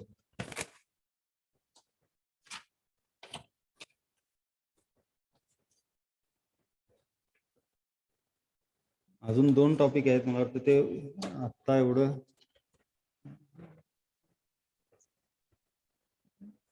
गोष्टी झाल्यात त्या लक्षात राहणं अवघड आहे आणि तुम्हाला त्या थोड्याशा समजायला अवघड जातील जास्त अजून जास्त डिटेलमध्ये गेलो तर. आजच्या ह्याच्यामध्ये मी अजून 2 गोष्टी ठेवल्या आहेत पण बराच उशीर झाला 7:40 झालेले आहेत. तर आपल्याला काहीतरी रिव्हिजन किंवा तुमचं काय काय समजलं काही कोणाला नाही समजलं तर त्या बाबतीत आपल्याला चर्चा करायची. आपलं शरीर हे 5 तत्वांनी बनलेलं आहे. गुड. मग जल, आकाश, अग्नी, पृथ्वी, वायू. पाठ म्हणजे झाले? तेच तत्व दूध, तूप, गोमूत्र, गोमय मध्ये आहे. हा. नंतर आपल्या शरीरात कुठले भाग कुठल्या तत्वावर चालतात? जलतत्वावर कुठलं चालतं, आकाश तत्वावर कुठले आहेत, अग्नी तत्वावर कुठले आहेत, पृथ्वी तत्वावर कुठले आहेत, वायू तत्वावर कुठले आहेत, यावर आपण डिस्कशन केलं. हे मागे जे लिहिलंय हे चुकलेलं आहे. मी पहिल्यापासून तसंच ठेवलं माझ्याही लक्षात नाही आलं ते. ठीक आहे. आणि सर परत काय बाह्य अंग आणि आपले आतली अंग, बाह्य अंग आपण कंट्रोल करू शकतो पण आतले ते आहेत ते आपण कंट्रोल करू शकत नाहीये. नंतर कंट्रोल करण्यापेक्षा मेंदू कंट्रोल करत नसतो. कशाचंही कंट्रोल नसतं. त्यांना 24 तास काम करायचं असतं. हात कसे आपल्याला दमले की आपण गप्प बसतो हात थांबतात. हाताने काहीतरी काम करत असेल आपल्याला हात दुखायला लागले ना आपण थांबू शकतो. म्हणजे आपण हाताला सांगतोय आता थांब विश्रांती घे म्हणजे हात थांबतात. हात काहीच करत नाहीत. झोपलं तर आपले हात पाय वगैरे सगळे शांत बसतात आणि झोपल्यानंतर जे काही गोष्टी बंद पडतात ज्या हालचाल करायचे बंद पडतात त्याला आपण बाह्य अंग किंवा हे म्हणतो आंतरिक अंग जे आहेत ते झोपलं तरी तुमचं हार्ट चालूच असलं पाहिजे, किडनी चालूच असली पाहिजे, लिव्हर चालूच असलं पाहिजे, सगळं तुमचं चालू असलंच पाहिजे. तर त्याला आंतरिक अंग म्हणतो. ठीक आहे पुढं. आंतरिक अंगामध्ये आपलं काय काय येतं? जठर येतं, पित्ताशय येतं, छोटा आतड येतं, ठीक आहे मूत्राशय येतं. फास्ट मध्ये घेऊ आपण हे. ठीक आहे हे कन्सेप्ट लक्षात आला. पुढे हृदयावरण, पित्तरस, यकृत आहे. त्याच्यानंतर टाइम नुसार दिवसातले 12 तासाचे आपण भाग पाडले टोटल 24 तासाचे तर कुठल्या टायमिंगला ऍक्टिव्ह असतं? पहाटे 3 ते 5 बघितलं. ठीक आहे 5 ते 7 मोठे आतडे. ठीक आहे डिटेल्स नाही काय काय टॉपिक फक्त काय काय समजले. ठीक आहे. त्यानंतर नाडी समजलं परीक्षण. नसेल तर सांगा काय काय टॉपिक झाले. नाडी परीक्षण 3 बोटामध्ये तर्जनी, वात, मधलं बोट पित्त, अनामिका कफ आणि त्यानंतर आपल्या नाभीपासून अंतर कसं मोजायचं ह्या गोष्टी एवढ्या झालेल्या आहेत. आता आपल्या साईटवर किंवा म्हणजे काय आपलं स्कूल म्हणता येईल त्याला पंचगव्य समृद्धी.in ह्याच्यावर आतापर्यंत कोण कोण जाऊन बघितलंय, कोणी लॉग इन करून बघितलंय? बघितलं सर, टॉपिक वाईज सगळी माहिती आहे. लॉग इन करता आलं? हो आलं ना. युजर नेम तुमचा ईमेल आयडी टाकून तर करता आलं व्यवस्थित? हो. आता कोणाला जमलं नाहीये का तसं काही यापैकी, की एखाद्याचं मी युजर तयार करायचा राहू शकतो, तेव्हा प्रत्येकाने हे करून बघायचं आणि जर काही कोणाचं होत नसेल तर उद्या तसं क्लिअर, उद्या नाही, ज्यावेळेला तुम्हाला लक्षात येईल त्यावेळेला मला व्हॉट्सअप करायचं की माझं होत नाही. लगेच फोन करायची गरज नाही आहे, होत नाही. मग मी ज्या वेळेला सिस्टीममध्ये असेल त्यावेळेला मी ते युजर तयार करेन. काही लोकांचा पासवर्ड जर काही चालत नसेल तर त्या दृष्टीने मी बघेन, जर कोणाला जमत नसेल तर काय झालंय हे सगळ्यांनी करा आणि त्यामध्ये वाचायला चालू करा. त्यात जर काही शंका आली तर ते आता आपल्याला 3 दिवसातच विचारता येणार, नंतर परत मग तुम्हाला लाईव्ह विचारता येणार नाही, तुम्हाला व्हॉट्सअप करायला लागेल किंवा आपण कधी मीटिंग घेऊ दर 15 दिवसाला किंवा 8 दिवसाला.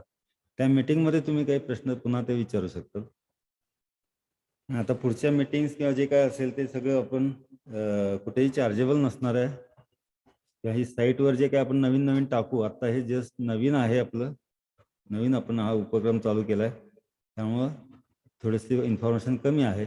जसजशी आपल्याला काही मिळेल तसे आपण त्यात टाकत जाऊ, जसं वेळ मिळेल त्याप्रमाणे ते अपडेट करत राहू आणि ते आपल्याला कायम बघत राहायचं आहे. आत्ता एकदा बघितलं की झालं असं नाही आहे, त्यात अपडेशन होत राहणार आहेत कायमसारखे. दर 8 दिवसाला वेगळं असं काही वेगळे टॉपिक्स त्यात ॲड होत असतील, काही व्हिडिओ ॲड करणार आहे आपण. जर काही पेशंट्स आपल्याला मिळाले असे की जे आपल्याला व्हिडिओ देत आहेत, अलाव करतायत, आजपर्यंत आम्ही असे काही हे केले नाहीत. फार कमी लोकांचे फोटो आम्हाला मिळाले, पण पेशंटला आम्ही कधी जाऊन विचारलं नाही की तुला कसं वाटतंय, काय वाटतं, असं इंटरव्ह्यू काही कोणाचे घेतले नाही.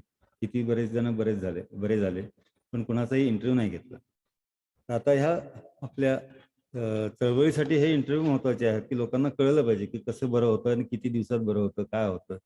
तर त्या दृष्टीनं आपण काही, तुमचेही काही लोक असतील, तुमच्यापैकी कोणी स्वतःला काहीतरी उपयोग केला पंचगव्यातल्या गव्यांचा आणि जर आपल्याला काही फरक पडला तर तसाही काही व्हिडिओ, इंटरव्ह्यू टाईप असं व्हिडिओ एक रेकॉर्ड करायचा आणि मला पाठवायचा, मग आपण त्या साईटवर आपण ते टाकू, म्हणजे ते इतरांना पण त्याचा फायदा होईल बघायला.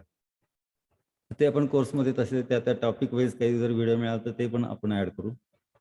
आणि एक शेवटी एक हे असेल की ज्याच्यामध्ये अशा एखादा टॉपिकशी संबंध नसेल पण आपल्या पंचगव्याच्या रिलेटेड आहे असेही काही व्हिडिओ असतील तर ते वेगळ्या ह्याच्यात टाकू, असं आपण ते तर करणार आहोत. आता ह्यामध्ये अजून कोणाला काही शंका आहे का?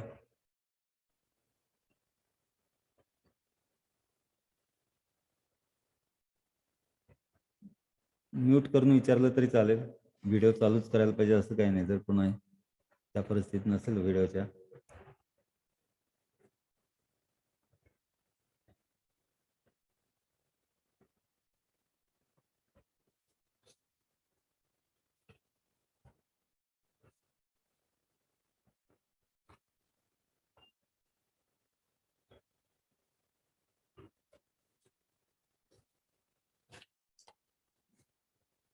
आता मुख्य काही सूचना वजा विनंती.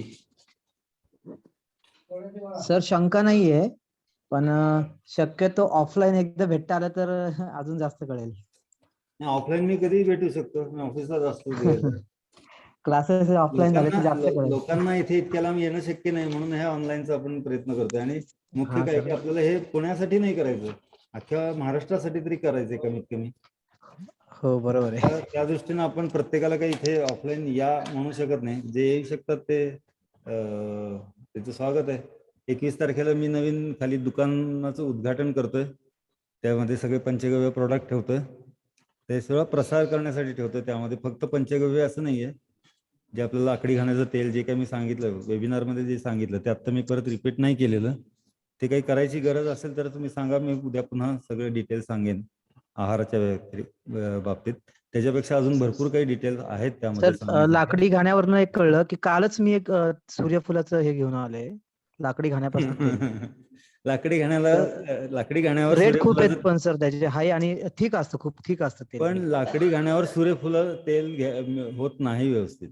आणि सूर्यफूल आणि सोयाबीन हे दोन्ही सोडून कुठलंही लाकडी घाण्याचं तेल हे चांगलं असतं. ते मी वेबिनारमध्ये नाही सांगितलेलं. तर ह्या अशा ज्या गोष्टी आहेत या वेबिनारमध्ये सगळं नाही सांगतायत. त्या दृष्टीनं आपण उद्या ते पण थोडंफार बघू की जे काही गोष्टी आहेत, मीठ आहे तर ते कुठनं आणायचं, काय आणायचं, जर मिळत नसेल तर कुणाकडं आहे, त्याला काय म्हणतात वगैरे असे डिटेल आपण ज्या कंपन्यांनी काढलेल्या आहे त्या दृष्टीनं आपण थोडीशी उद्या पहिले 15 मिनिटात चर्चा करू फास्ट. आणि हे तेल किती आणलं आता?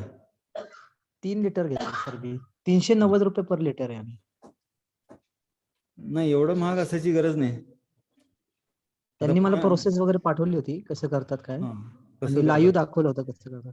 हां. नाही, माझ्याकडे लाकडी घाणं आहे इथे. आम्ही मी 300 तळेगाव रुपयाला मधनं परचेस केलं. शेंगदाण्याचं तेल विकतो आम्ही, ह्याचं विकतच नाही, काढतच नाही म्हणजे, आणि ते चांगलं नसतं. सोयाबीन किंवा सूर्यफूल हे लाकडी घाण्यावर काढण्याची गोष्टी नाही आहेत.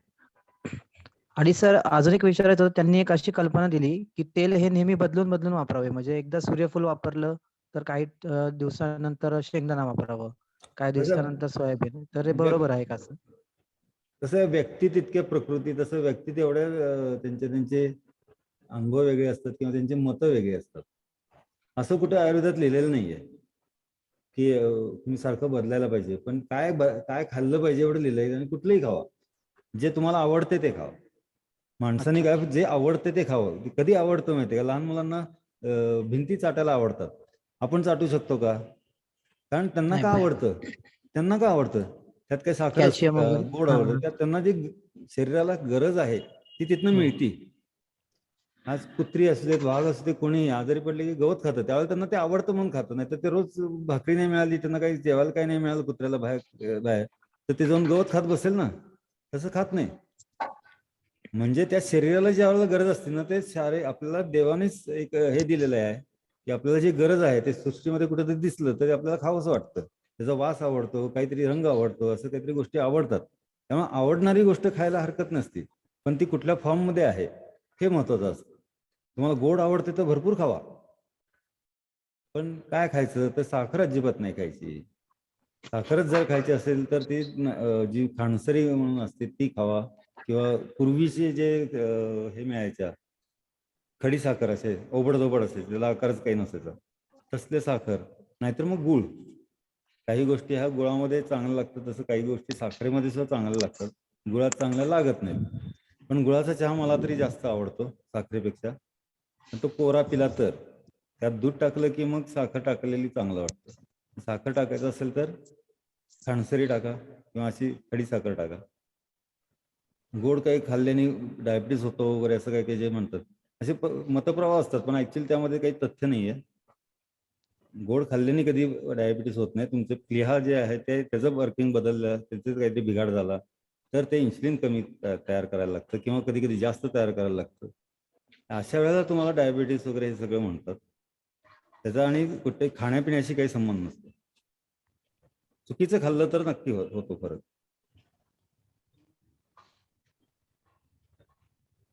आता ते तेल मिळालं ते कोणाला जर विकता आलं तर विकून टाका लगेच, नाहीतर मग ते देवाला वापरा. देवाला वापरा.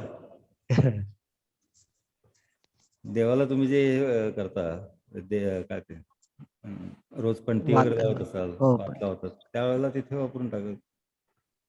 आणि एवढं महाग नसतं ते कुठलंही. आणि सर आमच्या इथे सूर्यफूल आणि सोयाबीन का वापरायचं नाही बरं? सूर्यफूल आणि सोयाबीनचं तेल निघत नाही तसं. आता तुम्ही जर हाताने दाबलं, खेचलं तर निघत नाही ना त्याचं. सोयाबीनचं निघतं का तेल? घाण्यात लाकडी घाण्यात ते काढतात, कसे काढतात मला माहित नाही. काहीतरी गरम करतात, काहीतरी करतात, ते काढतात, पण तसं ते नाहीये कुठेही आयुर्वेदात. सूर्यफूल आणि सोयाबीन हे कुठं लिहिलेलं नाहीये. करडई लिहिलेलं आहे, तीळ लिहिलेलं आहे, शेंगदाणा लिहिलेला आहे, आणखीन काय असतं, जवस आहे, अजून काय काय असतं, मोहरी आहे, नारळ आहे. नारळ आहे, खोबरेल तेल, असे जी हे लिहिलं. त्यामध्ये सोयाबीन आणि हे कधी कुठे लिहिलेलं नाहीये. कुठली तेल खायची असतात, खाण्यासाठी नाही येते. तेल जरी काढता आलं ते खाण्यासाठी नाही. मग ते आपल्याला वंगण म्हणून काही ठिकाणी लागतं ना, किंवा असं देवाला वगैरे लागतं, तिथे तुम्ही लाकडी घाण्याचं का वापरायचं?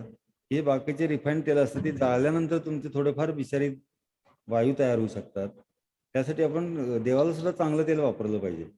लोक देवाला वापरायचं म्हणलं की सर्वात स्वस्तातलं किंवा सर्वात असं वापरतात. ते देव काही त्याचा वास घेणार नाहीये, त्याचं काही श्वसन करणार नाहीये. आपल्यालाच करायचंय. त्याची जी काही वायू तयार होणार ते आपल्याच घरात तयार होणार आहे. त्यामुळे आपल्यासाठीच आहे ते. देवाला लावा का म्हणलंय की त्यामध्ये प्रसन्नता येते, आपलंच उत्साह वाढतो, घरातल्या लोकांचा उत्साह वाढतो. यासाठी आपल्यासाठी येते, देवासाठी काही नाही आहे. देवाला भरपूर आहे, देवाने सगळं दिलंय आपल्याला, त्याला आपण काही करायची गरज नाही आहे. पण ह्या प्रथा ज्या पडल्यात ह्या माणसाच्या स्वतःच्या तब्येतीसाठी आहेत. रोज सकाळी आंघोळ करून देवाला नमस्कार करावा, ती गरज नाही देवाला नमस्कार करायची. आंघोळ केली तरी बस झालं. देवाला नमस्कारच केला पाहिजे असं काही नाही. पण तुम्ही रेग्युलर आंघोळ करत नाहीत का? पूर्वी करत नव्हते काही लोक, म्हणून त्यांना सांगायचं की रोज देवाला नमस्कार केला तर तुमचं भलं होईल. मग देवाला नमस्कार करायचं तुम्ही आंघोळ केलेली असली पाहिजे, पारशी जायचं नाही. असे काही प्रथा पडले त्याच्यामुळं की लोकांना त्यावेळेला तब्येतीचं किंवा सायन्स काही कळत नव्हतं. पण पहिल्यापासून गेले 5-6 हजार वर्षापासून किंवा त्यापेक्षा अगोदरपासून त्यांना टोटल सायन्स माहिती होतं, कधी काय करायचं. आपले जे काही हे असतात, सण असतात, त्या सणाला काय आपण खातो, तिळगुळच खातो संक्रांतीला, तर त्या पिरियडमध्ये आपल्याला तेवढी उष्णतेची गरज असते. रोज तिळगुळ का खात नाही उष्णता पाहिजे तर त्यांनी मग आपल्याला नंतर त्रास होऊ शकतो. अति उष्णता पण नको. आयुर्वेदामध्ये प्रत्येक गोष्ट जे काही लिहिलेली आहे त्याचं प्रमाण दिलेलं आहे. अतिशय कमी प्रमाणात कुठलीही गोष्ट खाल्ली तर त्याचा फायदा प्रचंड जास्त असतो. मग ते किती प्रमाणात काय खायचं, त्याप्रमाणे आपले सगळे सण आहेत. हे सण म्हणजे देवाचे सण आपण म्हणतो, पण ते ॲक्च्युली माणसासाठी आहेत, माणसाच्या तब्येतीसाठी, आरोग्यासाठी आहेत. ते त्या वेळेला आपण ते साजरे केले पाहिजेत आणि त्याप्रमाणे आपण घरात केलं पाहिजे. गुळपोळी ज्या वेळेला करतात, पूर्वी जे करायचे त्याप्रमाणे त्या दिवशी तुम्ही गुळपोळी खाल्ली पाहिजे. इतर वेळेला साधी पोळी खाल्ली पाहिजे किंवा भाकरी नेहमी खात होते पूर्वी, तर रोज तुम्ही भाकरी खाल्ली पाहिजे. गव्हाची चपाती जी आहे ती क्वचित कधीतरी खाल्ली पाहिजे.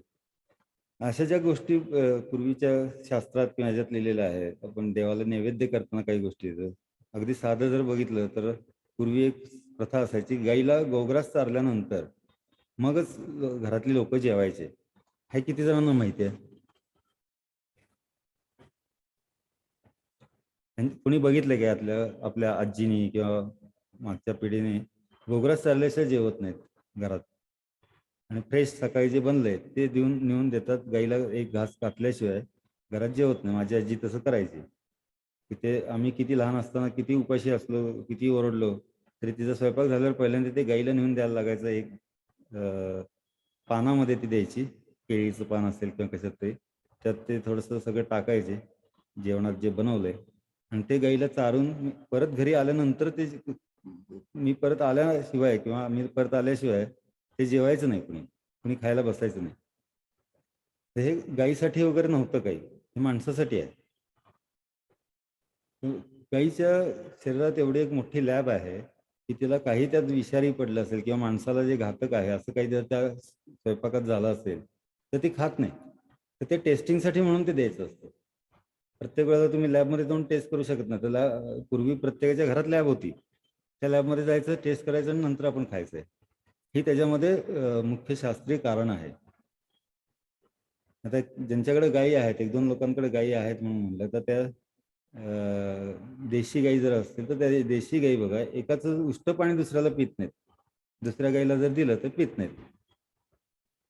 कुणाकडे गाय होते बारामतीचे? सर माझ्याकडे होते. हा, पितात का तुमच्या गाई? ठराविक गाय पितात, ठराविक गाय नाही पित. म्हणजे त्यामध्ये थोडासा फार संकर वगैरे झालाय का? कारण खरं जी म्हणजे माझ्या तरी कुठलीच गाय एकमेकाचं उष्ट पित नाहीत. तर ते पूर्वीपासून कधी पित नव्हते, उष्ट पाणी पित नाही. मग त्यांना जर उष्ट कळतंय, आज तुम्ही जगातलं कुठलंही मशीन दाखवा की जे एखाद्या माणसाने किंवा कोणी उष्ट केलं आणि शेजारी ठेवलं पाणी, ते शुद्ध आहे की नाही सांगू शकतील, पण उष्ट आहे की नाही सांगू शकत नाही. असं जगात कुठं मशीन नाही. ते गाईकडे आहे, गाईला कळतं उष्ट आहे. एवढं सगळं गायीमध्ये दिलं. म्हशीला काही कळत नाही. म्हैस असू दे किंवा बाकीचे कुठले कुत्रा असू दे, ते कुत्री पण पितात एकमेकाचं पाणी. फक्त गाईला कळतं ते. एवढा गायीमध्ये फरक आहे आपल्या देशी गायींमध्ये आणि बाकीच्या प्राण्यांमध्ये. म्हणून आपण गोमाता म्हणतो. बाकीच्या कुठल्याही ह्याला माता म्हणत नाही. म्हैस माता वगैरे असं काही कधी म्हणलं गेलेलं नाही कुठे. गोमाताच फक्त म्हणतात किंवा भूमाता म्हणतात. तर त्या दोनच फक्त माता आहेत. आपली माता सोडल्यानंतर जगामध्ये एवढ्या 2 माता आहेत, की ज्यांच्यासाठी किंवा ज्यांच्यासाठी आपण सगळं केलं पाहिजे, ज्यांच्यामुळं आपण आहोत. असं बरंच काही आहे आपल्याला गायीच्या बाबतीत. ते जाणून घ्यायचं असेल आपण, मी ऍक्च्युली ते पुढच्या सत्रामध्ये ठेवणार होतो, गुरुवार नंतरच्या, की त्यांना जास्त ज्यांना गायी सांभाळायच्या आहेत किंवा ज्यांच्याकडे आहेत गायी, त्यांना ह्या गोष्टी जास्त चेक पण करता येतील काही, मी म्हणतो ते. आणि काही काहींना ते अनुभव पण असतील, ते पण अनुभव पण शेअर करू शकतात त्यावेळेला. हा टॉपिक मी ऍक्च्युली पुढच्या ह्याच्यात ठेवला होता. आपण हा थोडाफार उद्या चर्चा करू त्या बाबतीत. गव्य कशी हे करायचं, तो मी टॉपिक आत्ता सोडला आहे, उद्या आपण करू. तर त्यावेळेला आपण थोडंसं गायीबद्दल बोलू. अजून यातलं आजच्या पैकी कुणाला काही असं वाटतंय का की अनावश्यक आहे किंवा नाही समजलं, असं काही आहे का? कुठलीही गोष्ट अनावश्यक वाटली तरी मला सांगा, मी त्याचं पुढं काय रेफरन्स आहे त्यावेळेला सांगत जाईल.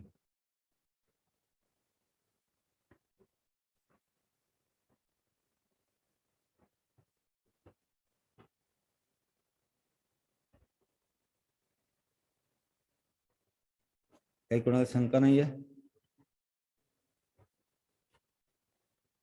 आता थोड्याशा सूचना किंवा विनंती म्हणता येईल. वेळेवर थोडंसं हे करा, 2-5 मिनिटं लवकर जॉईन व्हा, म्हणजे आपल्याला बरोबर वेळेत चालू करता येईल. दुसरं म्हणजे वही पेन प्रत्येकाने आणा शक्यतो. अशी काही गोष्टी आहेत की ज्या लिहिल्या पाहिजेत.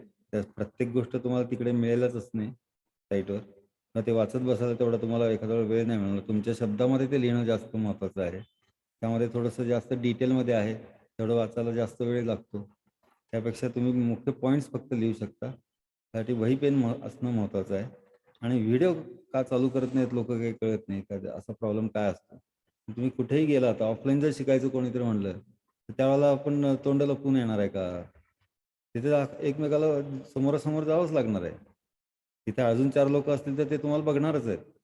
त्यामुळे असं काही नाही आहे की तोंड किंवा असं काही व्हिडिओ चालू का करायचा नाही. एखाद्या घरातलं काही प्रॉब्लेम असेल किंवा पाठीमागं आपण कुठेतरी ट्रॅव्हलिंगमध्ये असेल किंवा असं काहीतरी एखाद्या गोष्टी एखाद्या वेळेला ठीक आहे, पण इतर वेळेला तुम्हाला व्हिडिओ चालू करायला काही हरकत नाही. आणि काही काही जण फक्त प्रश्न विचारताना व्हिडिओ चालू करतात आणि परत बंद करून ठेवतात. त्याची काही गरज नाही. तुम्ही जरा 2 तास काहीतरी एका कॉन्सन्ट्रेशनने कुठेतरी एका ठिकाणी बसा की जिथे तुम्हाला कोणी डिस्टर्ब करणार नाही, मागून कुणी जाणार नाहीत, येणार नाहीत. अशा ठिकाणी कुठेही जाऊन बसा. आणि बॅकग्राऊंड सेट करता येते, त्यामुळे तुम्हाला मागं काय चाललंय हे दिसायलाच पाहिजे असं काही नाही. माझ्या इथं मागं बरंचसं काही काही वेगळं आहे, ऑफिस आहे माझं, पण इथे काही दिसत नाही आहे. तर तुम्हाला ते बॅकग्राऊंडचा सेट करता येते. एखादा पिक्चर टाकता येतो, ते प्लेन ठेवायचं, प्लेन ठेवू शकता तुम्ही. गरज नाही, फक्त तुमचाच चेहरा किंवा तुम्ही जे काही हालचाल करताय तेवढंच दिसणार आहे. आता मी हे फार तर तुम्हाला दाखवतो की ते मागं काय आहे.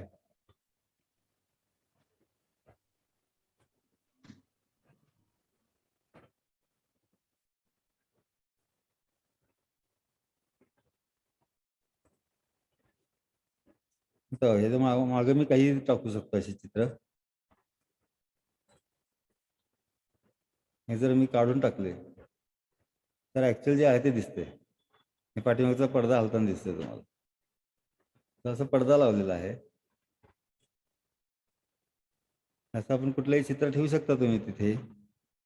गरज नाही की पडदा पण असला पाहिजे. पडदा नसेल तर थोडंसं ब्लर दिसतं, थोडंसं असे कॉर्नर्स वगैरे जातात, पण दिसायला चांगलं दिसतं. म्हणजे तुम्हाला मागच्या ऍक्टिव्हिटीज काही लोकांना दिसणार नाहीत. तसं बॅकग्राऊंड काहीतरी ठेवा आणि नंतर तुम्ही व्हिडिओ ऑन करा.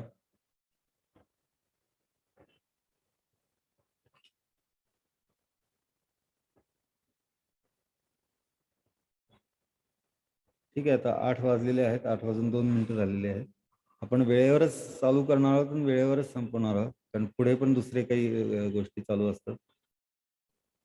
ठीक आहे, तर उद्या वेळेवर या आणि वही पेन घेऊन या. विथ व्हिडिओ शक्यतो यायचा प्रयत्न करा. 3 गोष्टी बघा, त्यातून आपल्याला दोघांनाही सोयीचं जाणार आहे.